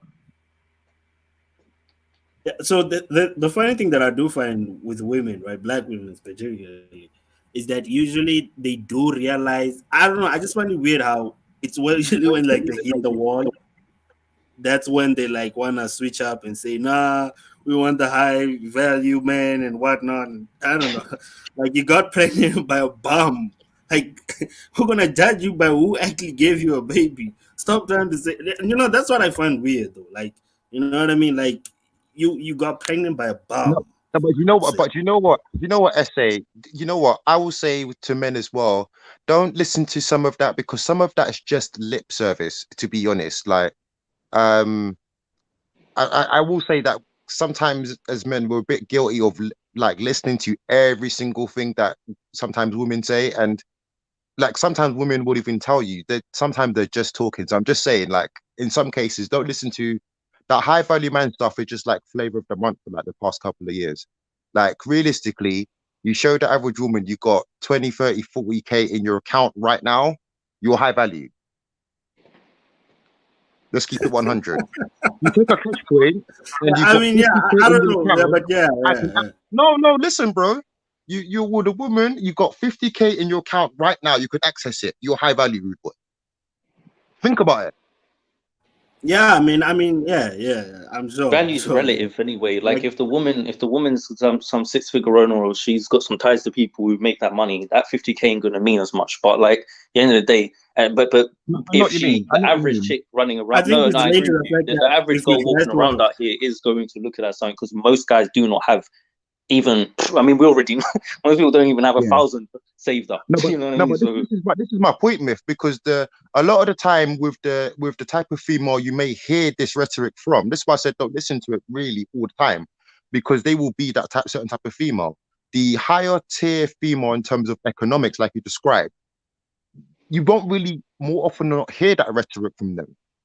Do you know what I mean? that's because that chicks ain't sitting on YouTube all day going back and forth. Like I'm just yeah, I was like, gonna let's say just be that. real. Like the women who are sitting up here, and the same with a lot of the dudes. Like the people who's sitting up here going back and forth on this type of stuff. Most of them ain't what they're talking about high value. Look, man, I'm Yeah, yeah. yeah. That All is right, fair. hey, That is I'm just fair. That's gonna what Hi, I was Fiona. one second, everyone. One second. I'm just gonna get Fiona in there because I know you want to come up on here unless you wanted to say something because you might have been a little bit hot or something. So Fiona, welcome, and yeah, what are your thoughts? What is yeah?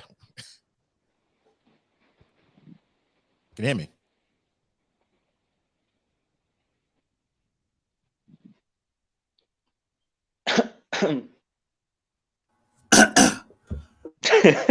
Fiona, you there? No. Okay, I'll tell you what. We'll come back to you, Fiona. Then, since that's the case, might be I mic don't know. issue. I don't know. I thought maybe she wanted to address me. I thought she was. I saw a comment on, Well, on this is it. when This I is it. complained on Meta. I thought that was the case. She wanted to yeah address Gonna something that cook. took place a few minutes ago. I'm not too sure. So yeah, when she gets back, when she's back to wherever it is, then yeah, we'll see what happens. But sorry, Hey, I would say something controversial. I've come to the conclusion. Let me think about this. Well, I've kind of come to the conclusion anyway. I think a lot of guys, I think a lot of guys are kind of colorist, but I don't think it's something we should feel necessarily bad about. But I've you're come gonna to the bring conclusion this that topic to now. I think a lot of guys are, but I don't see it as we should, like, guys need to be getting attacked. But I'm not gonna lie, like I've listened to how a lot of guys talk, and yeah, I can see it, but I just don't see why it's such a, like, I know why to women it is, but I think as a guy you shouldn't feel some type of way about it. You know? Myth, can I Right? ask a Like, question? You why saying that? is it that Myth, white myth, men myth. can like blondes and not get attacked? Like, they like, we know they like blondes with blue hair, and like that's like the pedestalized woman, right? She's above all other red-haired women. We know this, right? Like, they show this in their movies. They show the brunette white man and his blonde wife, right? And that is what it is. I just find I it weird wouldn't say how, it's that clear cut, but like, you never hear that much backlash from, the brunettes. In fact, most of the time people say, oh, she's acting blonde, I mean, all a woman have and to do is dye her hair. Then I mean, it's not really. Do you know what I mean? I mean, that's all she'd have to really do is just dye her hair. And oh yeah, compared to, oh yeah, I mean, like, if you know what I mean, it's like if you're black and someone likes someone who's literally like, I mean, what are you gonna do? Bleach yourself? And then there were women who go do that, but it's like that's obviously way more dangerous, they you don't know. even look So great when they bleach, so it doesn't even yeah, help make them look worse. exactly, exactly. They look Well, I like think gold. KP, what was you gonna say? Do you know what? I forgot now. I was too busy laughing, bro. I forgot. It's cool. Fiona, what are you saying? She was here, Fiona. Yeah, Anyway, she's no. got some mic issues, isn't Hi. it? So Yeah. she says she went back. So yeah. Yeah, just try logging off and on again. No, she's fine. She's here now. Hi guys, can you hear me? Yep, we can hear you loud and clear. Hi everyone. Good night. Yeah, I just had a comment on the topic really. Sorry, I just rushed upstairs. I'm a bit out of breath, really unfit. So is it appropriation or appreciation? I think it's appropriation. I don't think there's anything sort of appreciative when people do that, unless they've shown in other areas of their life. So when her band member, I think her name's Leanne Pinnock, who's biracial, Yep. when she was going through issues, I don't remember her specifically speaking out on that. In general, I mean, I'll give you an example. So, for example, back in the 90s, a lot of sort of white women got together for this thing called PETA, and they were against people wearing fur and, you know, obviously harming animals and all of that kind of thing. And now you'll notice that people are really afraid to wear fur, and they're afraid that if they do, they're going to be attacked or get eggs and rotten things thrown at them. And that's generally because they believed in something and they really put forward the effort to make it that way. So I think if they really wanted to, what I'm trying to say is that if they really wanted to elicit change, they can. And in no other way have they shown any appropriation or any credit in any other way. And what I think is that this is just, maybe she's trying to transition into another aspect of her music, into the R&B genre. So she's trying to get people on side.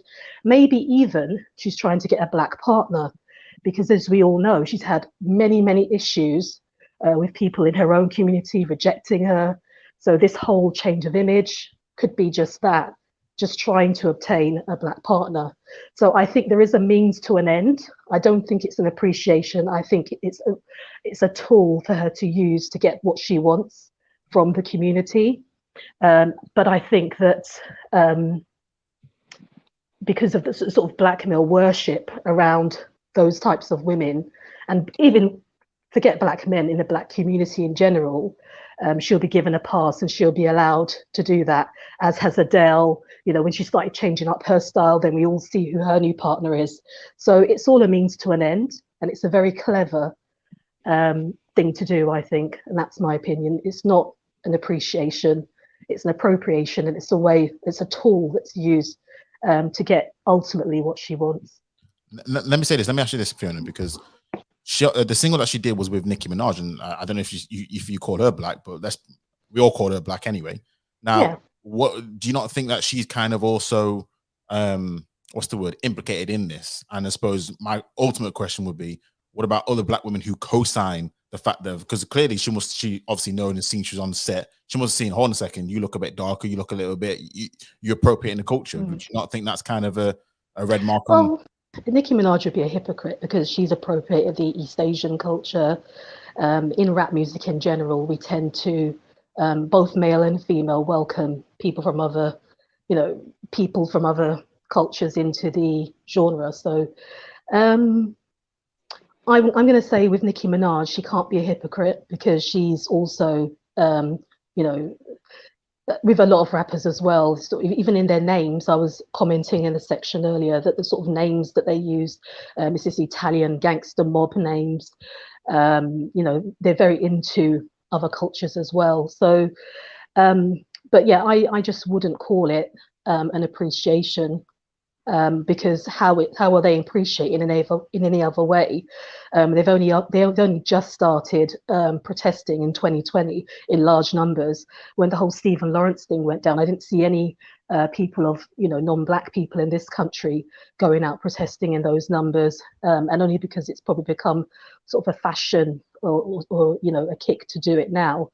If there was appreciation, then we wouldn't have spent decades and decades of people sort of ripping off our stuff and not giving us credit. How is that being appreciative? I don't think it's an appreciation. I just think it's an appropriation. And if you want to turn it and say, well, black women are wearing straight weaves and things like that, yes, they are.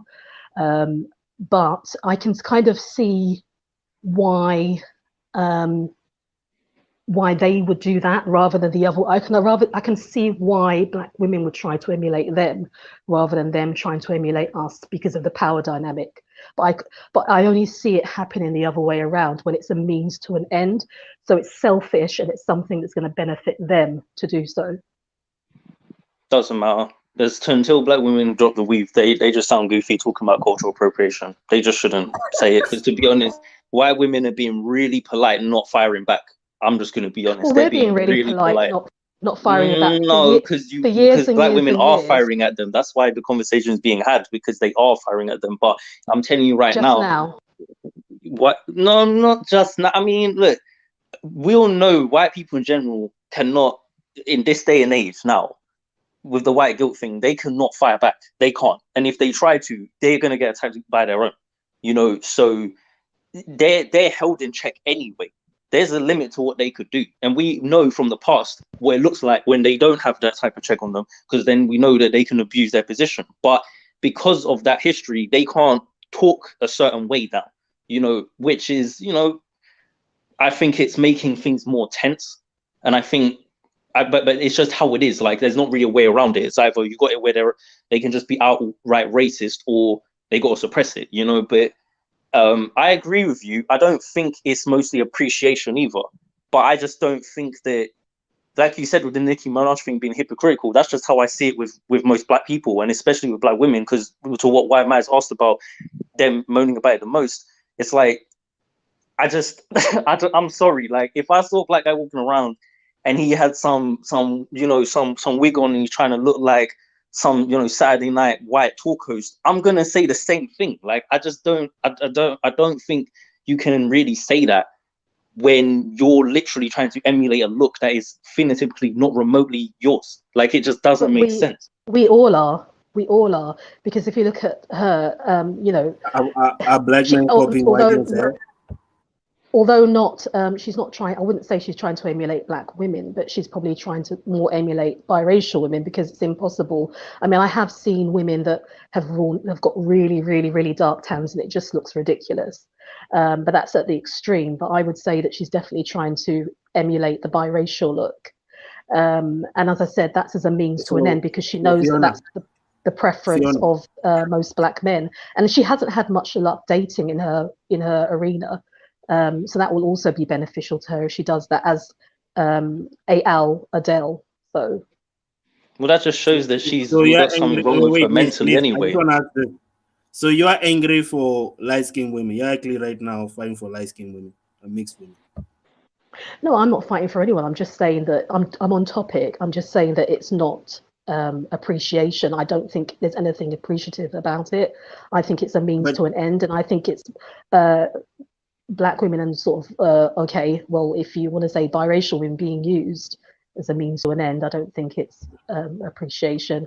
And the point on white women, I mean, they've always used tanning and other means to change their features, you know, implants, tanning, Botox, lip injections. But, you know, for some reason, black men don't have any smoke for them. You know. Hey, why should we? I'm sorry, you just why should black men be angry for a white woman trying to give a black man the phenotype he wants? I just no, because if they didn't have the implants, it would be a lot of face sucking going on. So they have to have something there for you to sort of grasp onto. But, you know, keeping on topic, you know, I just don't think it's appreciation. I think it's appropriation, and I'm glad that at least one other person agrees with me on the panel anyway. But I don't think it's anger for you know, black women. I just think that you know, we're quite foolish to think that it is something that it's not. I suppose what I've been trying to get, and everyone kind of said there's no line here, is how do you define if someone's appropriating or appreciating? You've just said that because you've gone through Jesy's life and you've pretty much ascertained that she wasn't with her band member Leanne Pinnock, talk about colorism. So are we saying that you can only accept somebody if they've had a, let's say, a history of fighting the struggle, let's say that, or fighting the good fight with us? Is that what kind of how you place it down to, as appreciation as opposed to appropriation? I think that could be lip yeah. service as well sometimes. I don't know. Sometimes I would see that as a bit of lip service, but what do you think? I suppose it can be determined as lip service, but I mean, for someone who's had no interest whatsoever, ever, and all of a sudden, I just think it's quite convenient that she has that now. But yeah, I can get your point, and I can see how that may be lip service. But again, even if it is lip service, it is her using this as a means to an end, rather than her just saying that she's appreciated. I think it's a bit of a trend at the moment. I think she's just jumping on it. Yeah, I mean, I've not seen anything else from her to show that she really sort of appreciates that culture. I'm not sure where she's from in the UK. But yeah, I doubt it. I highly doubt it. I'm sorry, I didn't get into. Wait, I just watched this. So is this whole stream about the song with this lady Jesy Nelson featuring Nicki Minaj Boys? Is this stream about Oh no, the backdrop of the stream. So it's that came up. That's one example, but as many other examples. But that was the backdrop. I'm just saying the song is trash, and well, it's not about the song. Forget the song. It's about because I'm not listening to the song. I don't intend to. It's about the aesthetics of it, what she's done. That's all it is.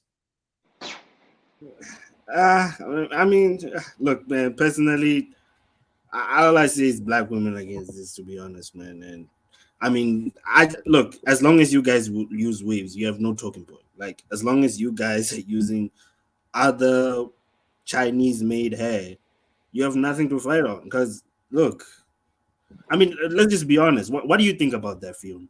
What do you think? Do you think black women should stop using weaves so that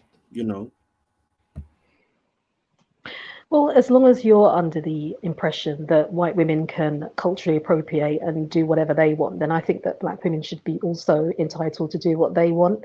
There are a lot of hair, if we're going to go into hair, as it usually ends up in these types of conversations, there are a lot of hair and wigs now that are in the 4C texture.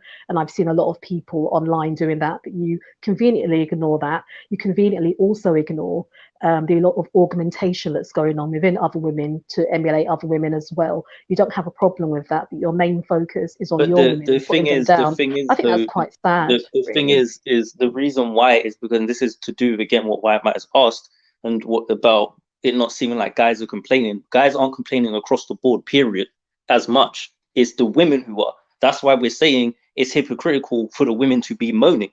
You know, if the guys were sitting out here attacking white men, saying, you're culturally appropriating, in my view, white men would be quite right within their rights to fire back and say, well, listen, look at all this stuff we've got and use it. You know, in my view, they be quite right to say that. You know what I mean? Or like it is what it is.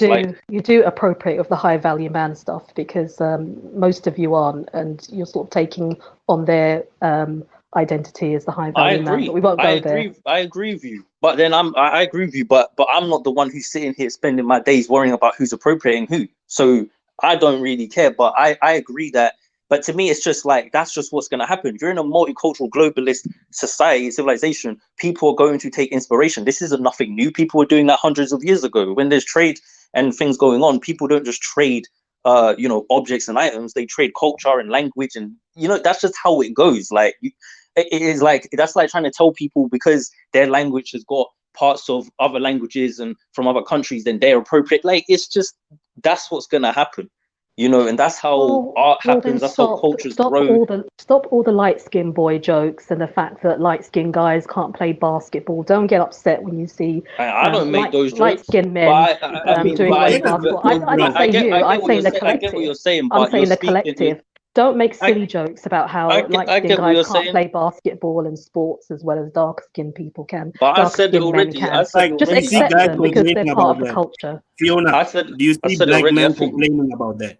About the fact that I'm light-skinned and that dark-skinned guys. Yeah, they do. They do in sports. They really do.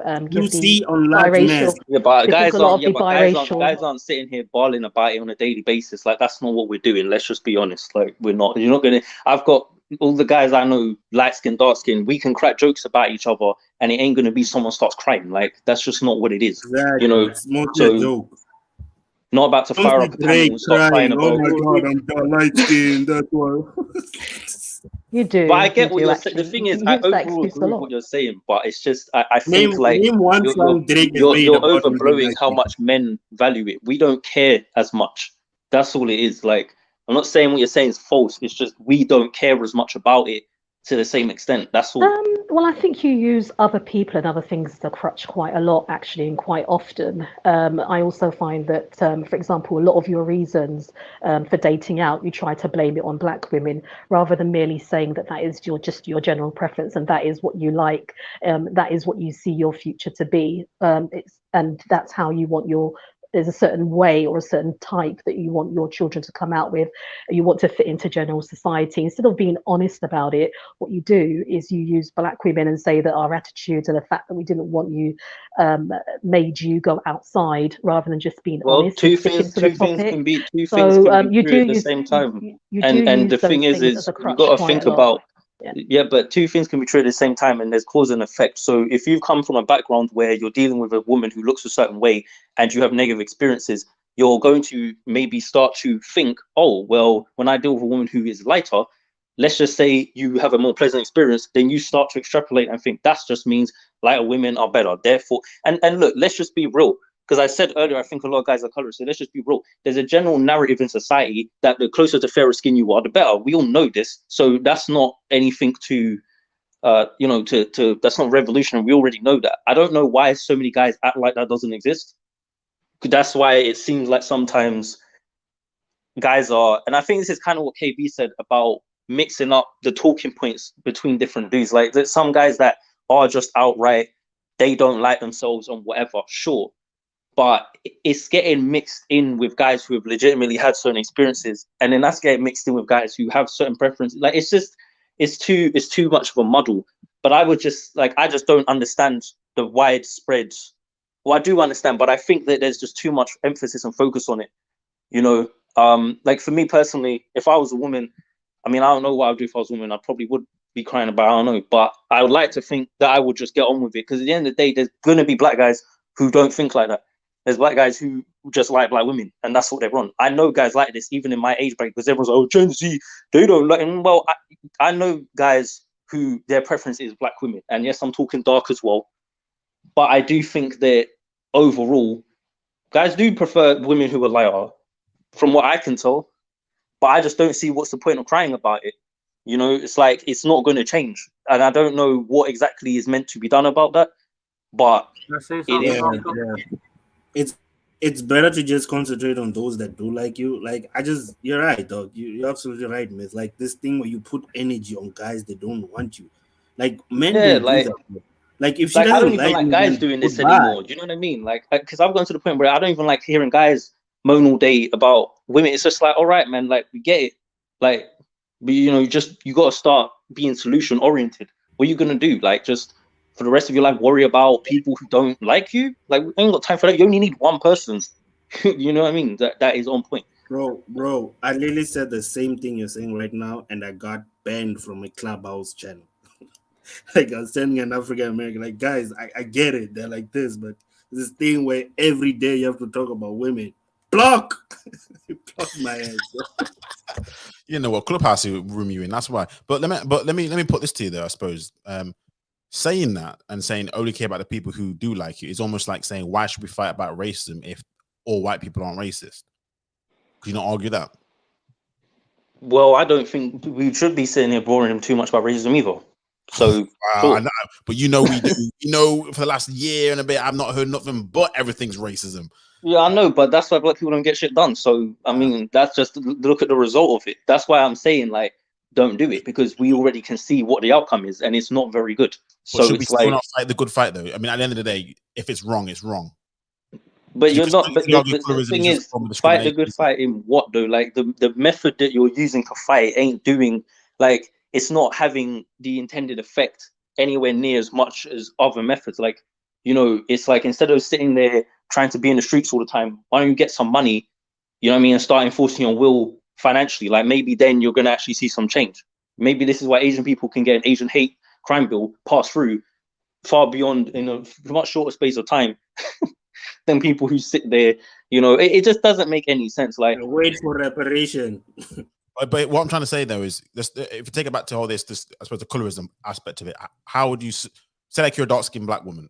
How would you solutionize that? You're saying pretty much, don't worry about it. Just live your life. Is that pretty much the only solution? Because not ability. Well, I mean, what's the alternative to that? What, you're gonna force guys to like you?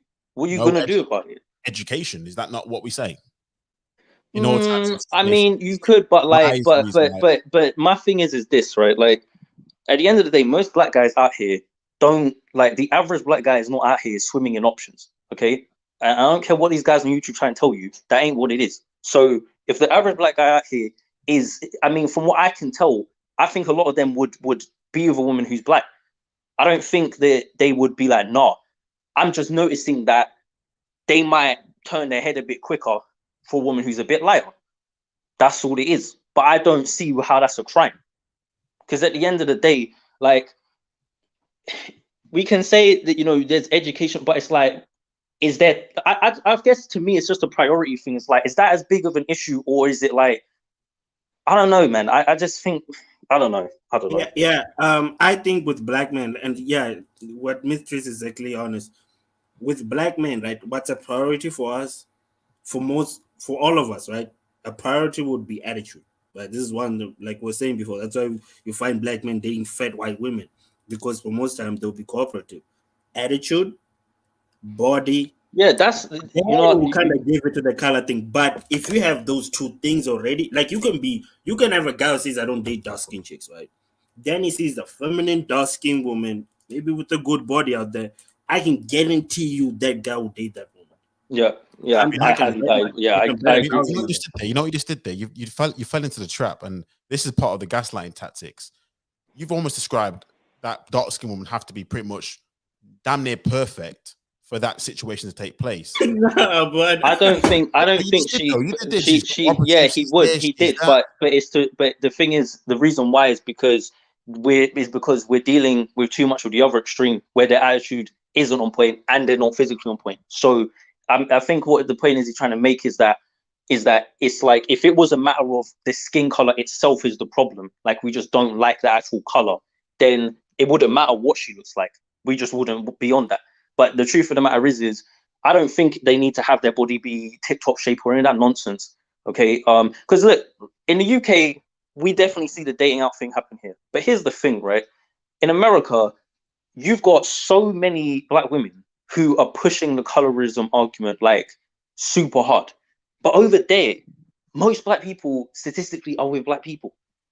And so it's like, even if you're in a society where most black people get with each other, then the colorism narrative is still there, like it's some big issue. So to me, it's like the women just want to moan about their situation regardless of what the status is.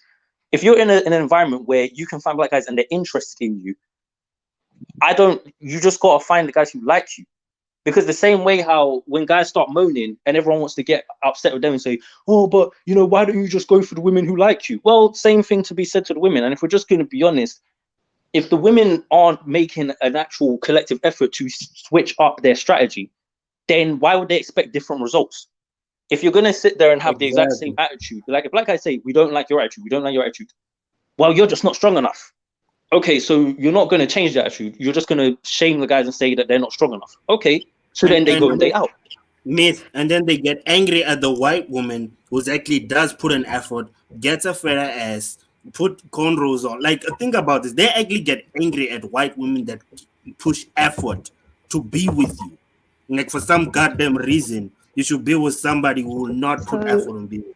So are you saying that black women should make more effort to either leave the collective of the black male race or just not get with them altogether as a collective?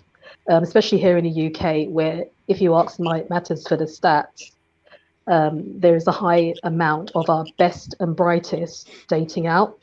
So when I say best and brightest, I'm not just talking about artists, musical artists. I'm talking about people within the political arena, middle class black men that are dating out. So are you saying that if black women don't open up to other options then in terms of race, then they should simply stay on their own and not date anyone at all? But you're saying that like as if they're closed off to other options, though. They're not. They just can't get them. It's not like they've got some sacred code of if they like can't we can't get them. Okay, if they can't they get can't. them, They literally can't. That's not. So That's literally shown. Like that is okay, shown. That is so not. That's they can't. Can I just say? So you're saying that because we can't change your attitudes, we can't change the look. That's not obviously not appealing to you. Then we should just. But here's the thing: it's not appealing to any demographic of guy. That's the thing. You've spoken, and you're not giving me a chance now. That's not fair. So what you're saying is that if we can't change the way we appear, because obviously the appearance is not appealing, we're overweight and all of this kind of thing, not the right hair texture being worn, then we should simply just maybe, to keep to ourselves. We can't date out, so we've got no other option there. We're not appeasing to you. So we should just simply go our own way, as you would say, in the manosphere, as in men going their own way, and then just not bother with black men because we're not appealing to them, either our personality or our looks, which is our That's whole cherry our picking. But why? But totality here's and all. So we should but just go our own way, and then that be the end of it. So that's the ultimate solution then, is it well, not? firstly, you can do that. I don't really care. But the other thing is why are you cutting out the other option, which is you could try to adjust your behavior? That is the one Listen, thing that has not been done. You can try I and just- put this hit all this other stuff in, but the one thing that's not been attempted is that. And I'm not just saying that to women. I always say it about as a collective. It's not just as a collective, it's not going to change. There's a cultural aspect to that as well. You know, Well, that if if the you're culture's not black, gonna you've grown change- up with black people. You know how our personalities are and what we're like. We're not going to culturally just out of the blue adapt to a white person's personality. A lot of us, we've had black mothers, we've had black cultures passed down from generations, so you can't expect why? this whole Hold on. altered But personality. this is the issue. Though. Why is it considered? Why is it considered that being combative is black culture? Is the same way like how black guys think that being a thug is black culture. Like, why is it that these aggressive, dysfunctional behaviors, we classify that as our culture? That's the problem. That's why, like, we shouldn't be sitting there thinking like that. And that's on both ends. Because I'm not just saying the women do it, but their share is there as well, where they promote that kind of stuff and they have dysfunctional behavior that they think is cool. They don't sit there and identify with a black woman who's quiet. Or I'm not saying you have to be quiet, but like, let's just be real. Like, you don't. That's not what they're looking at when they're looking at their own media. When they have their own shows, they want to have the strong, combative, sassy. That's what they view themselves as. So what? And do I'm you not saying view as that they can't be. What is your interpretation of dysfunctional or an attitude? What's your interpretation? What we all know what it is. It's what you typically do with the average black woman who's walking around. Everyone knows this. If it wasn't the case, then they would be easily able to date outside of black men. If it was just black men who were the issue, why can't they date outside their race then? Other races women don't have issues with it. We just said earlier in this broadcast that we're seeing more white men with mixed children. So what do you mean that? Well, I didn't say that. They can't date out of their race. Well, before you came on, we were just saying that we're seeing it more and more. There's a shift, and I don't have the stats because obviously we don't have. And to be perfectly honest with you, if you look at the black women who tend to do that, in general, can I just say, in general, if you're talking about the single motherhood rate, the single motherhood rate is dropping. In general, so I don't know what else I think it's generally our whole being you just do not like. So my question to you, that's just the defeatist mentality that you take on. But if that's how you think about it, then that's cool. Just don't date black men. Then, like, I don't really get what the back and forth is. If you think that they just don't like you and you can't be convinced any other way, then fair enough. But my thing is if it's a matter of altering your whole culture and your personality to fit into another culture, another community's way of behaving, it's not going to happen realistically, is it? So it doesn't have to. If you don't like the culture, you don't like the culture, our cultural norms of our behavior. The thing is, though, you don't like the way we look, then you don't like the whole person. The personality and looks, that's the whole package. So if you don't like either one, then you're saying basically that you don't like black women. You don't have any redeeming. But hold on. Qualities. You see, this is the issue of what you're doing. So are you telling me that every single black woman then is going to be exactly the same, and that they're all just going to have this combative nature, and there's none of them that aren't like that? Well, according to you, yes. No, it's not according to me. I'm saying the majority are like. I'm not saying every single one of them is like that. I'm saying the majority are, which means that there's a number of them which aren't. Okay, the same way how, in my view, a lot of black men, I think they got a lot of things that are just dysfunctional. They ain't doing certain things as well. But I think that the issue is that, like, we've not had any generations where, you know, black women just collectively just being like, right, we're not going to deal with these types of dudes. We're gonna deal with guys who are on point. Like, we've just not had that. I just told you that our best and our brightest are leaving the community. But whatever we're left with, we are left with. Your reasoning for why they're doing it. Your reasoning for why they do that is because they just don't like black women, point blank, period. Even if that's the case, where did that come from? They weren't born like that. So even if that's the case, where did it come from? I tell you where it's coming from. It's coming from white supremacy and the need to assimilate. That's where it's coming from. Okay, so can I say something? Yeah. All right, regarding the answer to Fiona is that why is it? Well, the answer, in my opinion, right, the reason why the best of the black community is leaving is because they're not appreciated, and I'm not Facts. and this is not a black woman or a black man thing. This is just a black community thing in general because I've experienced it, right? I've been doing a lot of things for the autistic community, the black autistic community as well, for almost a decade, right? And I've been all corners of London, right, from various institutions like the UCL, National Autistic Society, the NHS, which I currently am with now, right? In the NHS, I'm pretty much the only black person there, right? There's only one or two in terms of the type of work I'm doing, right? It's the problem is our culture, right? Our culture, and I don't say black culture, I say black Western culture. I want to be specific with that, right? The reason why I say this is we are promoting the underbelly, the negative underbelly of the black community, and we are bringing it forward, right? We're bringing it to public and we are sensationalizing it. We're romanticizing it. We've got people like, what's his name? Michael Dapper, who's a roadman and he's celebrated, right? No shade at the guy, right? But we got to really look at the things that are being promoted in the mainstream, right? That are popular. Most of it isn't positive. Now, I know a lot of dudes who are doing well, right? You know, a lot of black men who are doing well and black women who are doing well. And they tell me they don't get to be in these cliques. They don't get to be having these opportunities because they are not the stereotypical negative, let's say, archetype of what the black community is, right? In some cases. That's why you've got, right, black people leaving the community is because they're not appreciated and are not being utilized, right? This has happened to me. I've tried so hard to help many, many Caribbean people. You could Google my name, Jesy McQuilkin. I've done a lot of things, right? I've been racially abused by other black people for simply stating facts about the problems in the black community, right? I've tried to explain to people that Black Lives Matter, the organization, not the movement, is using black people for ulterior gain. And we see that what's happened fruition in the US regarding the mansions and so on and so forth, right? So if you are one of those black people, right, and you see that, hey, you know what? Even my own kind don't even like me, right? Where do I go? I'm gonna have to go out. You understand? This ain't a black woman or a black man thing. It's a black people thing, and it's a black Western people thing, and it needs to change.